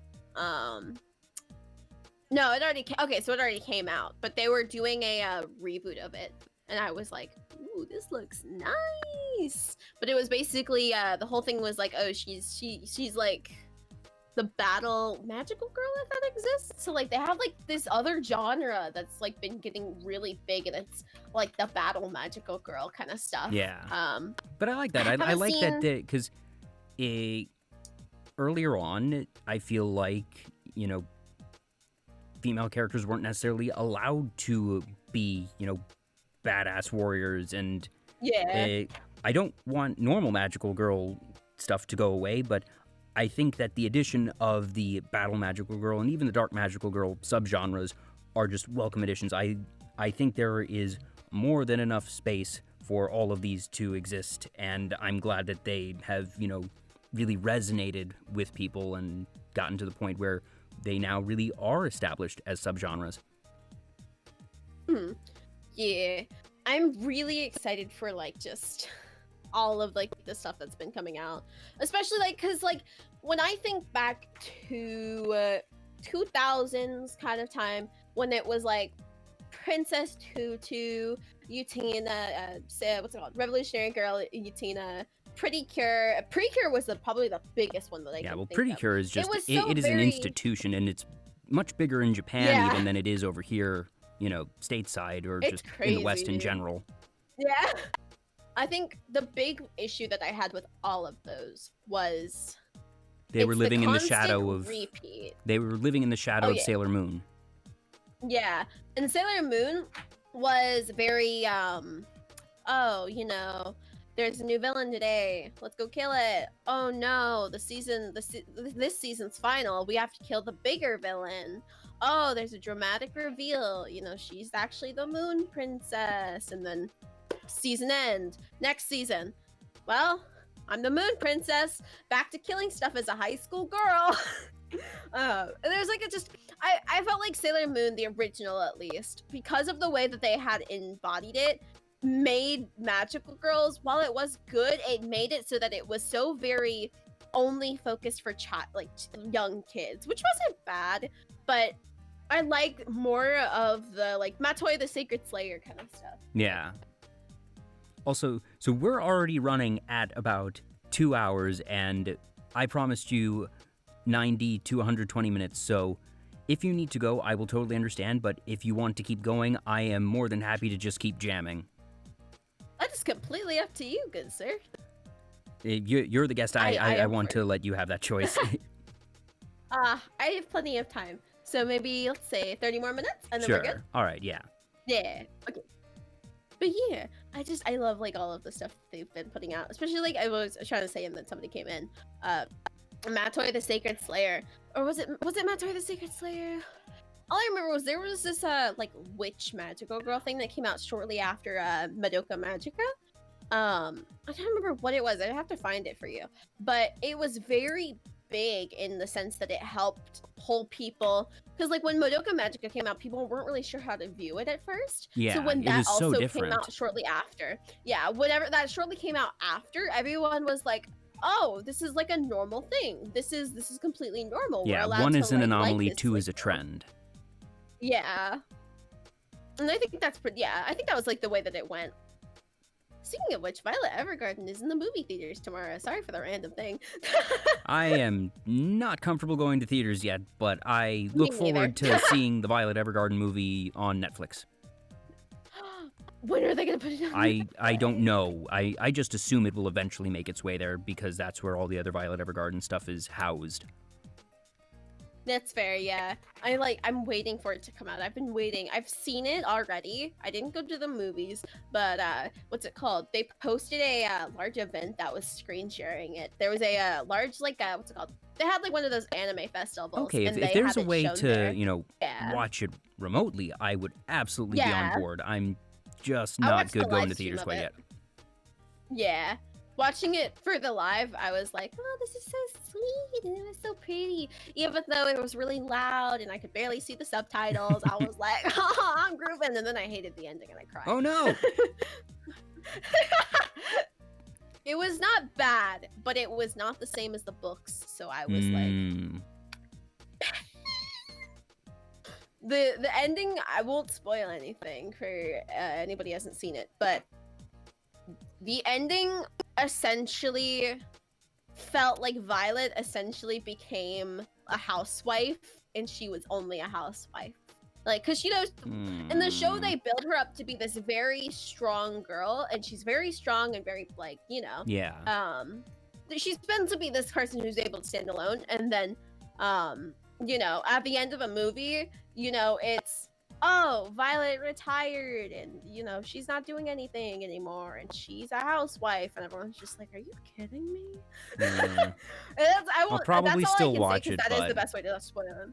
Oh, no, I'm not saying to watch it, but yeah, definitely it's just pain.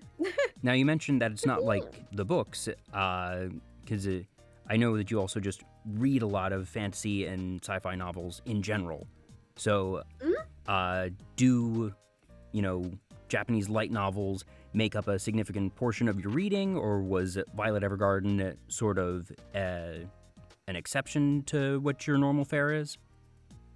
I think Violet Evergarden and there was one other that was kind of like an exception to it because I really enjoyed. It was Akatsuki no Yona, Yona of the Dawn. That was the other one that was an exception. Those are the two light novels that I read the most. And then after all of that, I've kind of switched away from light novels just because I don't want to say they have a bad rep, but a lot of the ones that I've read just. I'm someone who, if I buy a book for $20, I want at least at least like 600 to 700 Yeah, pages of you content. want a and the lot light more. novels are like 300. Mhm. Yeah, and then there's like 5 of them, and they're like, buy 5 of them for $20 a piece, and I'm like, what?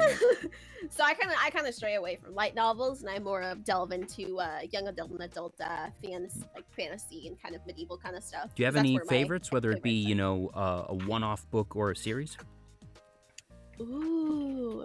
All right, so I have a lot. I'm a big I'm a big book nerd.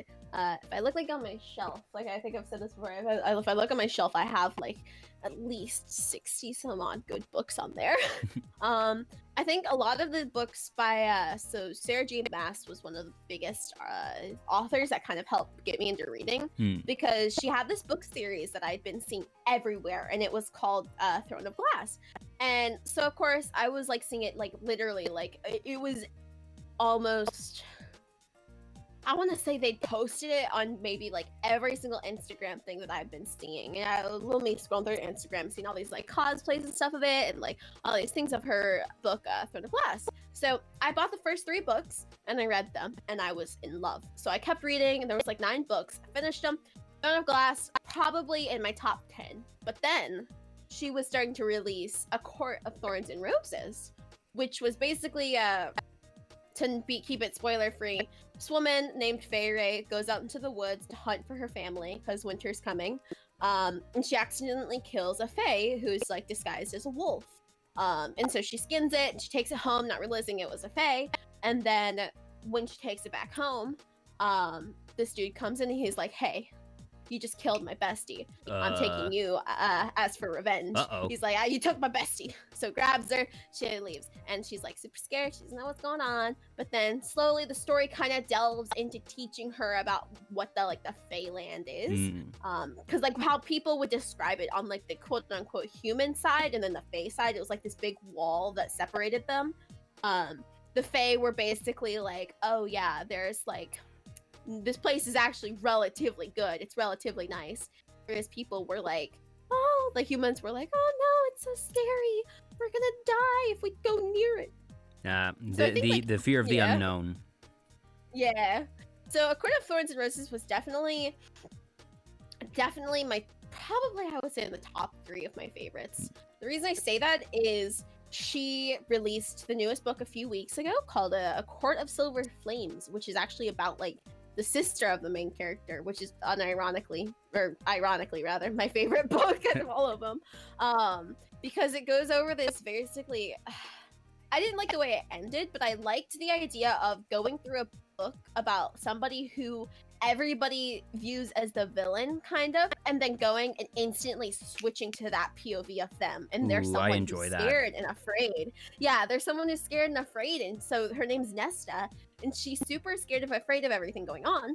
And when we actually see it out of the eyes of Nesta and not Feyre, you're seeing that Feyre and like her husband and like everybody else is just like a bitch. And you're seeing that they're really rude and they're not kind and they're very like, when you're looking in perspective and like point of view, you're like suddenly like, holy crap. You're getting really washed out again. That's crazy. Sorry. Oh, here we go.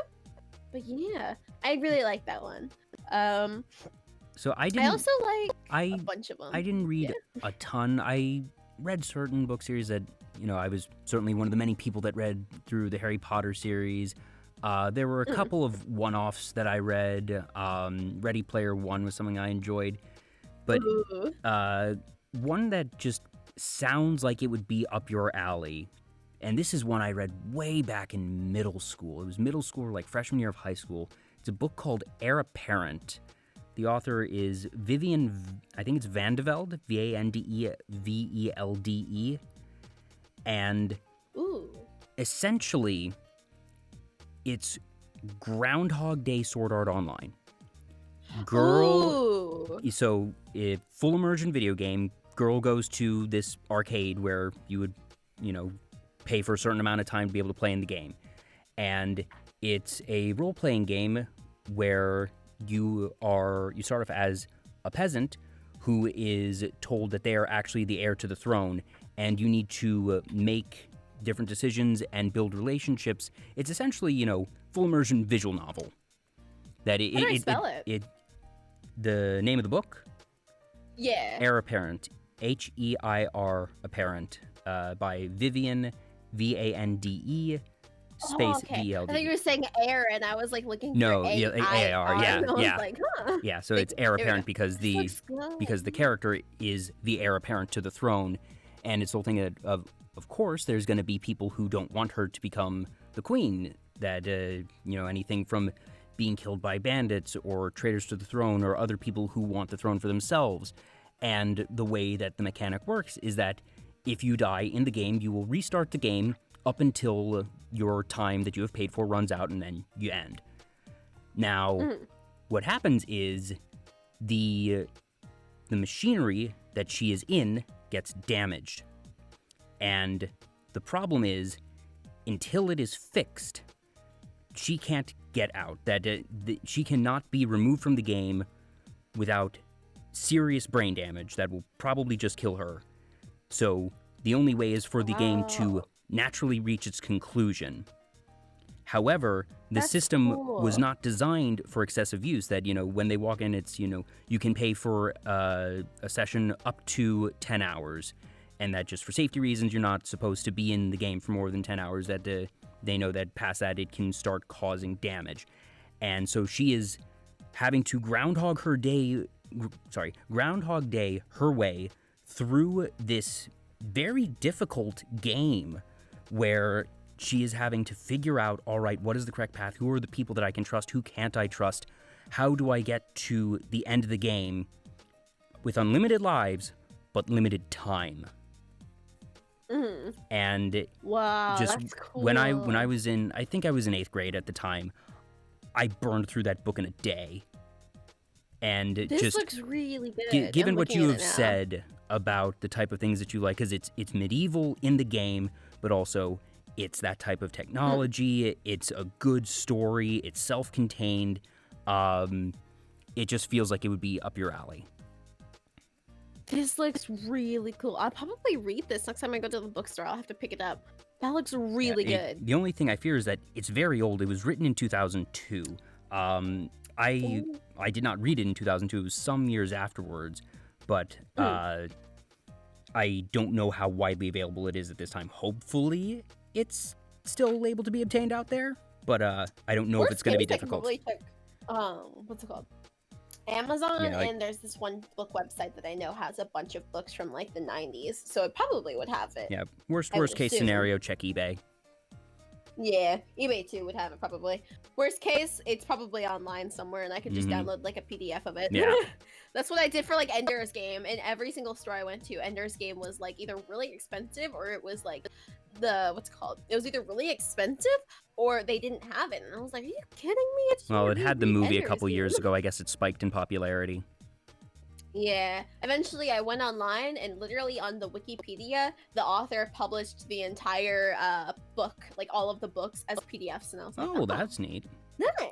I know that. Nice, free book. I've heard that Orson Scott Card has some, shall we say, problematic views that have come to light over the years, but at least he put his stuff out there, so that's a small plus, I suppose.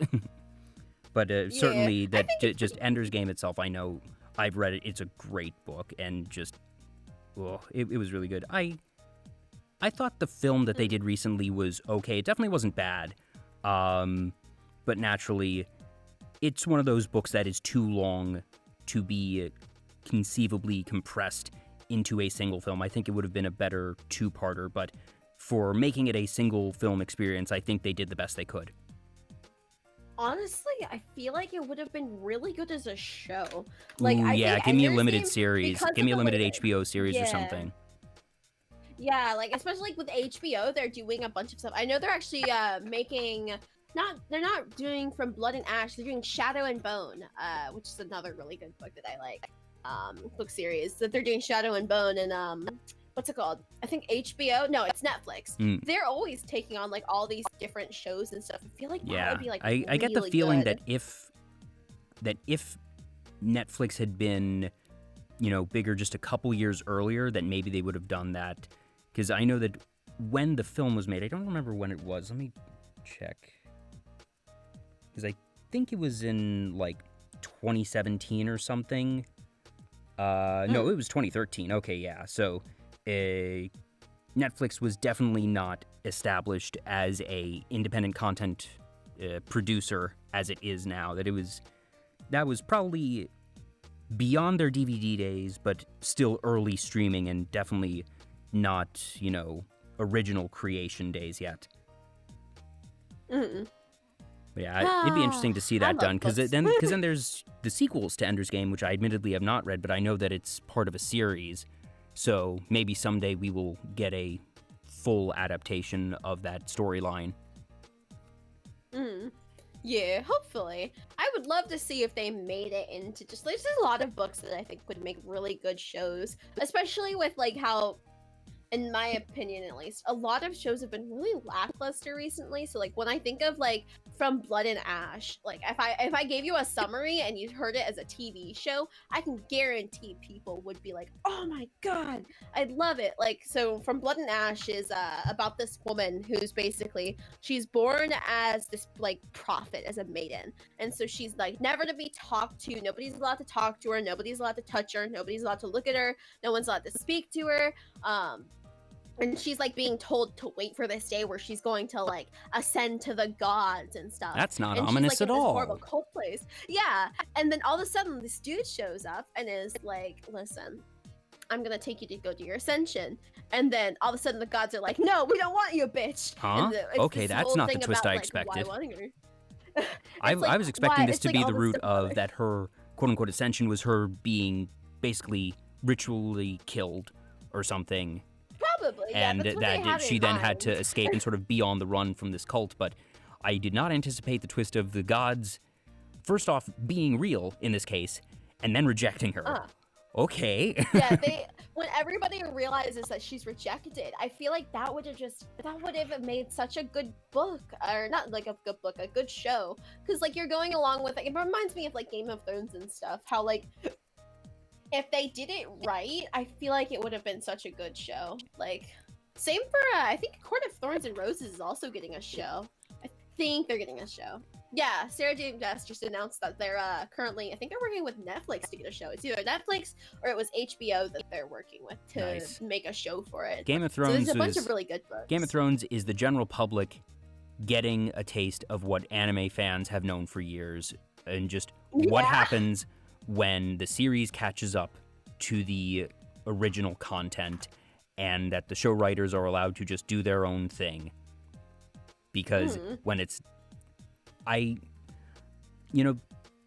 show writers are probably very talented, but when you have a show as complex and sprawling as Game of Thrones, I really think it's the type of thing that only George R.R. Martin is going to be able to bring that series to a proper resolution, and since he wasn't the one to write it, it inevitably is not going to be the same, and it didn't necessarily have to be as controversial, shall we say, as it ended up being, but as soon as I heard that it wasn't going to be written by George R.R. Martin, I was like, okay, this is going to be it's not necessarily done, but it's going to be a, Full Metal Alchemist situation, a Fruits Basket situation, where I thought people were not going to like the ending necessarily. I didn't expect it to blow up as it did, but like I said, I think that's really the general populace's first experience of what we as anime fans are very familiar with.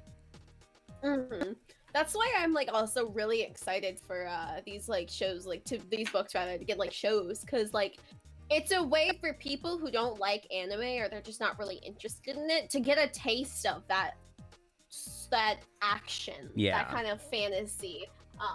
Because like when you think of like Game of Thrones and stuff, it's good, don't get me wrong, but it's kind of, when you put it against the original series of it, you're like, wow, man, this is crazy. Yeah. And I'm just like, I hope that they do a good job of making these shows the same as the books, because if they don't, then we're gonna be screwed. Yeah, but one of the really cool things about the age that we live in is that since we have been able to break free of the cable network model, first off, the fact that shows don't need to be either 23 or 48 minutes long, and the fact that, when it's network TV, there's literally a cap to the amount of content, the number of shows that can be released. Because even if you were to air a brand new show every hour of every day, which they're not going to do, they're only going to do that in prime time anyways, the number of things that can conceivably be greenlit has a very finite maximum.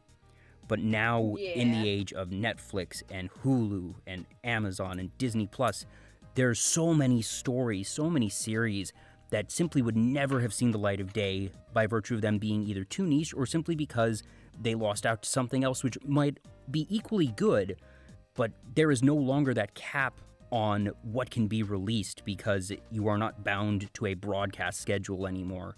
And it's so cool that we're able to see all these adaptations and all these original stories that I do not think would ever have had a chance in the traditional broadcast world. Yeah, that's a really good point. Yeah, I hope that we'll be able to, those shows don't get pushed back, because there's some shows that I look at, like I wouldn't say the Dragon Prince got pushed back, but there's a lot of shows that I know on Netflix that when they came out, they blasted out a little bit, but then they kind of get pushed back because all of this other stuff is coming out. Yeah. In my opinion, and someone else could tell me completely wrong, I would rather be watching Korra or Avatar than the Great British Bake Off. Yeah.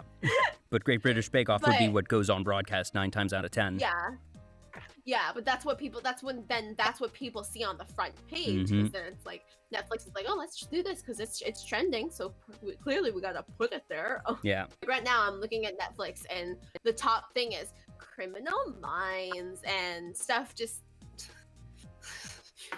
like that, and baking shows, and I'm just like, are you kidding me? Still, at least we're getting it now, because like I said, back in the day we just wouldn't even get it at all. But yeah, it's good that the representation is getting out. For sure. Oh gosh, and there goes another 20 minutes. So this has been so much fun. So I want to go through just a couple quick things, and then I'll let you go. And obviously, for anyone that's been enjoying this, you can see Tia on Twitch multiple days of the week. There will be a link to her Discord server in the YouTube video that I upload later this weekend. And this has been so much fun. I want to just cover a couple of last things. One, just because I teased it in the Twitter announcement, Arizona green tea. We both have a love for Arizona green tea. I dropped my can down. I'm currently drinking it this entire time. Not sponsored, but I've been drinking not sponsored. Arizona tea. Please sponsor us. Please sponsor me, Arizona tea. I will make you happy. I beg, please. Yes. I tagged them in the tweet. They did not respond, sadly. I'm a bully them. I'm a tag them every day until they sponsor me. Do it. But so I know for things that you want to do in the future, you've said you want to do music covers. You enjoy dancing. You've done a lot of J-pop and K-pop things. It was in one of the first streams I saw, and I sent you the clip before the show. Bakami Tai has a very special place in your heart. It's stuck in my head. Whenever I hear it, it instantly gets stuck in my head. That's been a big thing on my channel, doing fucking karaoke every 5 minutes. Yes, yeah, and that you usually just go with meme songs or just really crazy, wacky ones, or really whatever you want. That your karaoke is not traditional VTuber idol karaoke. No, I try to abuse my vocal cords as much as I can. I have this reoccurring joke with my friends IRL and also on streams. I bleached my hair a lot. And I have hair of steel because I can just keep bleaching and coloring and bleaching and coloring and it won't die. So I've had this joke running that my vocal cords are also vocal cords of steel. So I can just scream Toad at the top of my freaking lungs, and I'll be like, I love that Toad covers are now a thing. That makes me so happy. Also, have you seen the Chunky Toad Dances Twitter account? The what? The Chunky Toad Dances Twitter account. So somebody got a video of somebody in the Toad costume at the Super Mario World theme park in Japan. Just him dancing and just he's bouncing around and vibing. And somebody has made a Twitter account where they will just every day upload a new thing with a new song over this video. And it's, you know, we've had classics of It's so good. Yeah, it's great. This is not the first time that there's been an account where it's, you know, you take an animation or something and you put music over it and it works with everything. But yeah, that I do not follow many of those accounts. This is one of those accounts that I follow. It's really good. This is so good. I need to see this thing. I need to see somebody put like, oh, what's that one song? Oh, there's a song that I know it, but I can't think of it. Oh, what's it called? Apple Bottom Jean. Oh, Florida Low. Freaking Apple Bottom Jean boots with the fur. You might want to check their history. I don't know if they've done it, but I could believe that they've done that one already. I will look. Yeah. Oh, I'll have to check. So I have a couple of questions that I just do as sort of a cool down for all of my guests. Like I said, we wound up just vibing, just jamming on certain things. It was great. I definitely hope that we'll be able to chat more in the future, and obviously anyone who wants to hear more from you can see you on Twitch, so hopefully you've had a good time. Hopefully the viewers have had a good time. So my last couple of questions. First off, what is your favorite meal? So it can be something cheap, it can be something expensive, homemade from a specific restaurant. If there is just something that you can have, and you can have anything you want, what is the meal that you request? Okay, so there's this thing, and I don't know if anybody else makes it, but it is called white turkey chili, and it is so good. I've heard of chili, obviously. An entire pot of it. I know turkey. I have never heard of white turkey chili. I assume that this is chili where turkey is the main ingredient, but I get the feeling there's more to it. So it's onion, chicken, and beef stock, like so the broth, and then green chilies, and you chop them really, really fine. Cilantro, and then you have your turkey meat, and you shred it, and then you add white beans, and a bunch of like just cream and all this really good stuff, and you mix it all together in the pot, and you add, some people like to add corn because it has a similar taste to cream of corn if it wasn't as sweet, or like a consistency, and it's honestly, it's just, we made it for Christmas. We had a turkey on Thanksgiving. So this is a family recipe. Yeah, there's also a bunch online, but the main one that we use is like our little book one. And for Thanksgiving, we made turkey, as people do. We had a lot of turkey left over, so we were like, you know what would be really good? And my mom made white turkey chili, and I'd never had it before, but I will say that it was probably the best thing, like compared to restaurants, the best thing I'd ever ate before. It sounds really good.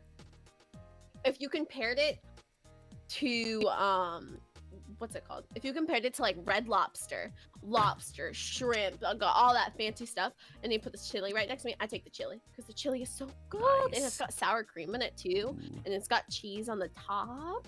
And then the kicker, you add garlic, and you add sometimes you'll add chicken, and you'll grill the chicken, shred it, and then add the chicken in. Oh my god, it's so good. Now, are you familiar with a spice called Old Bay? Yes. I'm from Maryland. I'm obligated to, bring it up and spread the good word. The good word of Jesus Christ. The good word of Old Bay. The good word of the Bible, of the Old Bay Bible. Indeed. I have heard of Old Bay. Now hear me out, okay? I'm gonna make everybody's mouth water. Shrimp, scallops, corn, sausage, potatoes, and then. Because I'm feeling just what we have so far is a gumbo, a conventional gumbo, a good sounding gumbo. But what is this final ingredient? Clam. And you boil it all with a whole box of Old Bay on it. Oh yeah. And you cook Okay, it yeah. to perfection. Yep. Put it in a plastic bag and take it for lunch. Yep. Yes. That's me. That's my jam. I love seafood. It is not just because I'm from Maryland, but Maryland blue crab is different from crab anywhere else. It is different from Alaskan king, and even if you're not talking Maryland blue crabs, Old Bay on seafood is the truth. Oh my gosh. You can never go wrong with Old Bay on seafood. You just can't. can't. Wrong with Old Bay on like other meats, but Old Bay on seafood never goes wrong. Like you can never screw it up. There's not too little. Okay, no, there's too little, but there's never too much. Like, it's so good. Yes. So, yes, not counting not counting Arizona green tea, do you drink tea, coffee, or both or neither? And if so, how do you take them? Okay, so tea, I only, I like, I have to remember what it is, but I really like Earl Grey. Classic, and then classic. there was, this one tea that it tastes like a campfire, which is really, really random. But, I'm trying to remember what it's called. Lapsang Souchong. It tastes similar to like a campfire. It smells horrible. It smells like a burnt campfire, but it is a black tea with leaves that you smoke over pine wood. Ooh. And then it's so good. It's so expensive though. For like a tiny thing of it, it was like $30. It sounds like an artisan type of tea for sure. This sounds like, the cheapest place I know is there's this little tea shop that has like teas and coffees and stuff. And they drink it, what's it called? They have like not only can you go and taste test, but they have all these like little like jars and stuff, these little pretty aesthetic jars on these wooden shelves that have like the little labels on it, and you scoop how much you want and put it in like these little bags, and then they have them label it for you. Or you can put them in a jar that you bring. They'll put a label on it for you, and then they'll weigh it and see how much how much it costs. Yeah. And usually it's really cheap because one jar there they sell for maybe $5-7. Oh, that's not bad. So I go there and I get it when I can. Nice.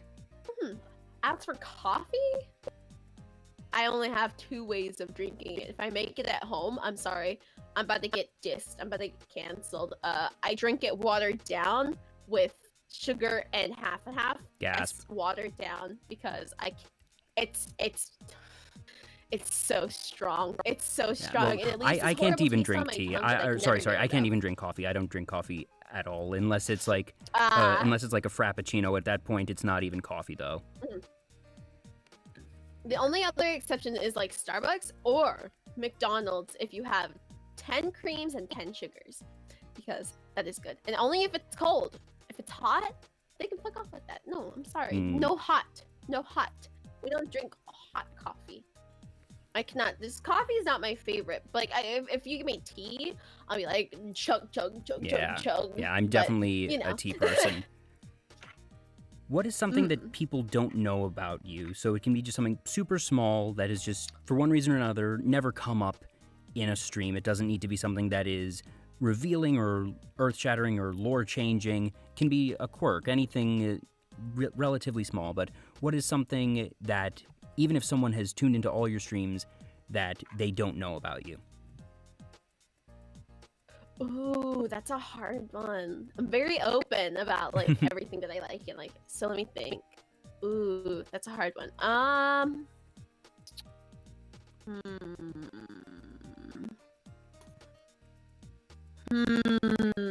right, let me think for a moment on that.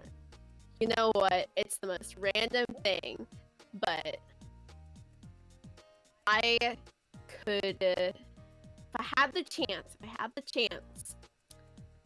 I would rather be trapped in like something like SAO, like virtual reality, than go to work.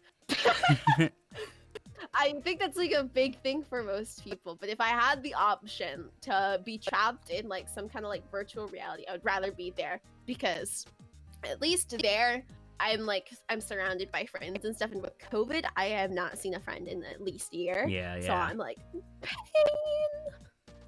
The only time I ever see my friends is at work, and even though that's work friends, they're not real friends unless you have like work friends who are friends before you work. Yeah. But then they're still work friends. Mm-hmm. But yeah, if I had that chance, I would take it immediately. Somebody is like, "Hey, want to be a beta tester for my new virtual reality?" I grab that offer. Yep. Yeah, I can totally understand. But yeah. Do you have any goals for Yeah. 2021? I know we're already in April. It's weird that we're already in April. But do you have any goals of things that you want to do by the end of the year?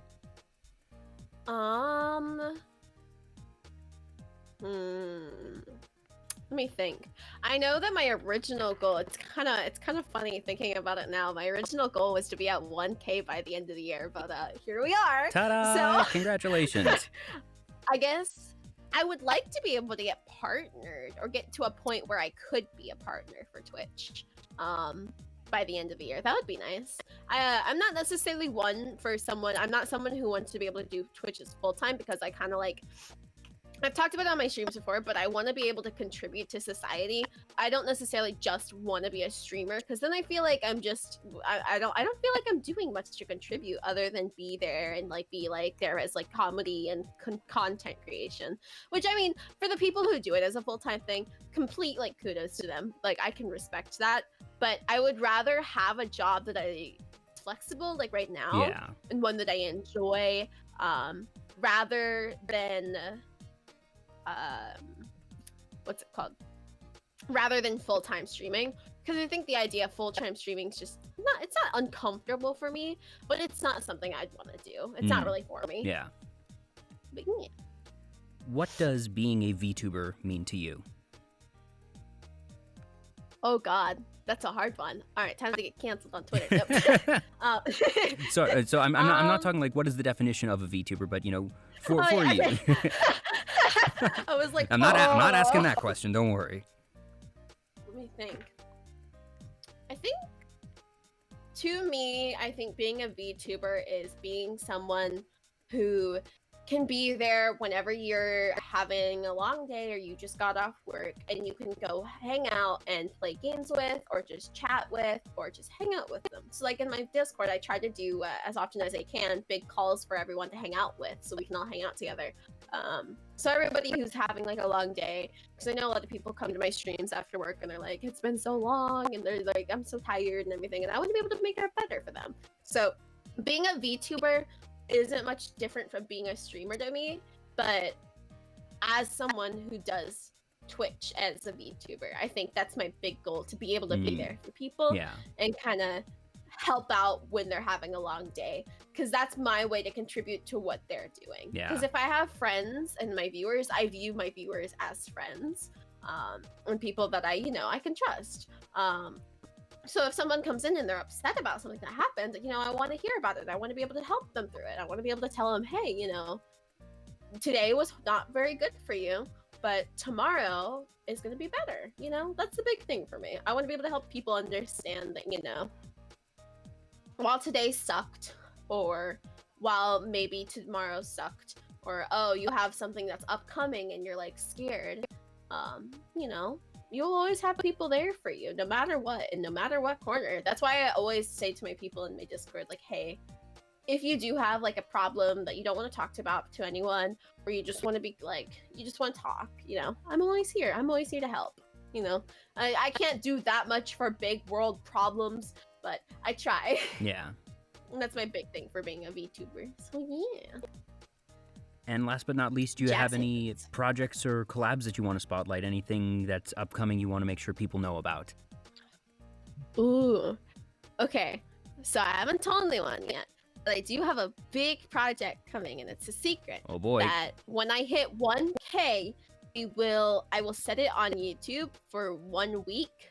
And it will be a 1 week until premiere. if that makes sense. And so people will be able to tune in and wait and watch for it. So yeah, that's my big project. Awesome. I'm waiting. That's kind of like, well, I've been like waiting to hit 1K because I'm only like halfway done with the project. I haven't even finished the video. So I'm like, oh fuck, oh shit, oh Tito, fuck. But yeah, I'm excited. I'm very excited for that. Awesome. Well, thank you so much for being here. We went way over time. We just sort of got on for, you know, MMOs and anime and went to town there, but it was still a great time. I hope you enjoyed yourself.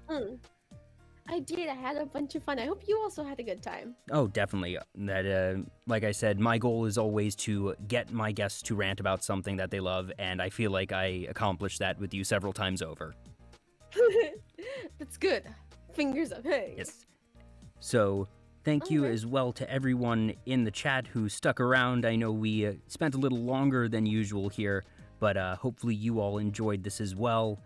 We're going to be rating once the, outro finishes, so do stick around for that. I'm Jay, this is Tia. I host Vtuber Talk. I try to do it once a week. It's been Friday nights lately, and do keep up with me here on Twitch. Follow me on Twitter as well to find out my next guests. I have some really exciting things lined up. Hopefully you've enjoyed yourselves, and hopefully you'll join me for future shows. So, once again, thank you, and until next time, just take it easy, everyone, and like I said, don't be afraid to reach out, because you never know what'll happen.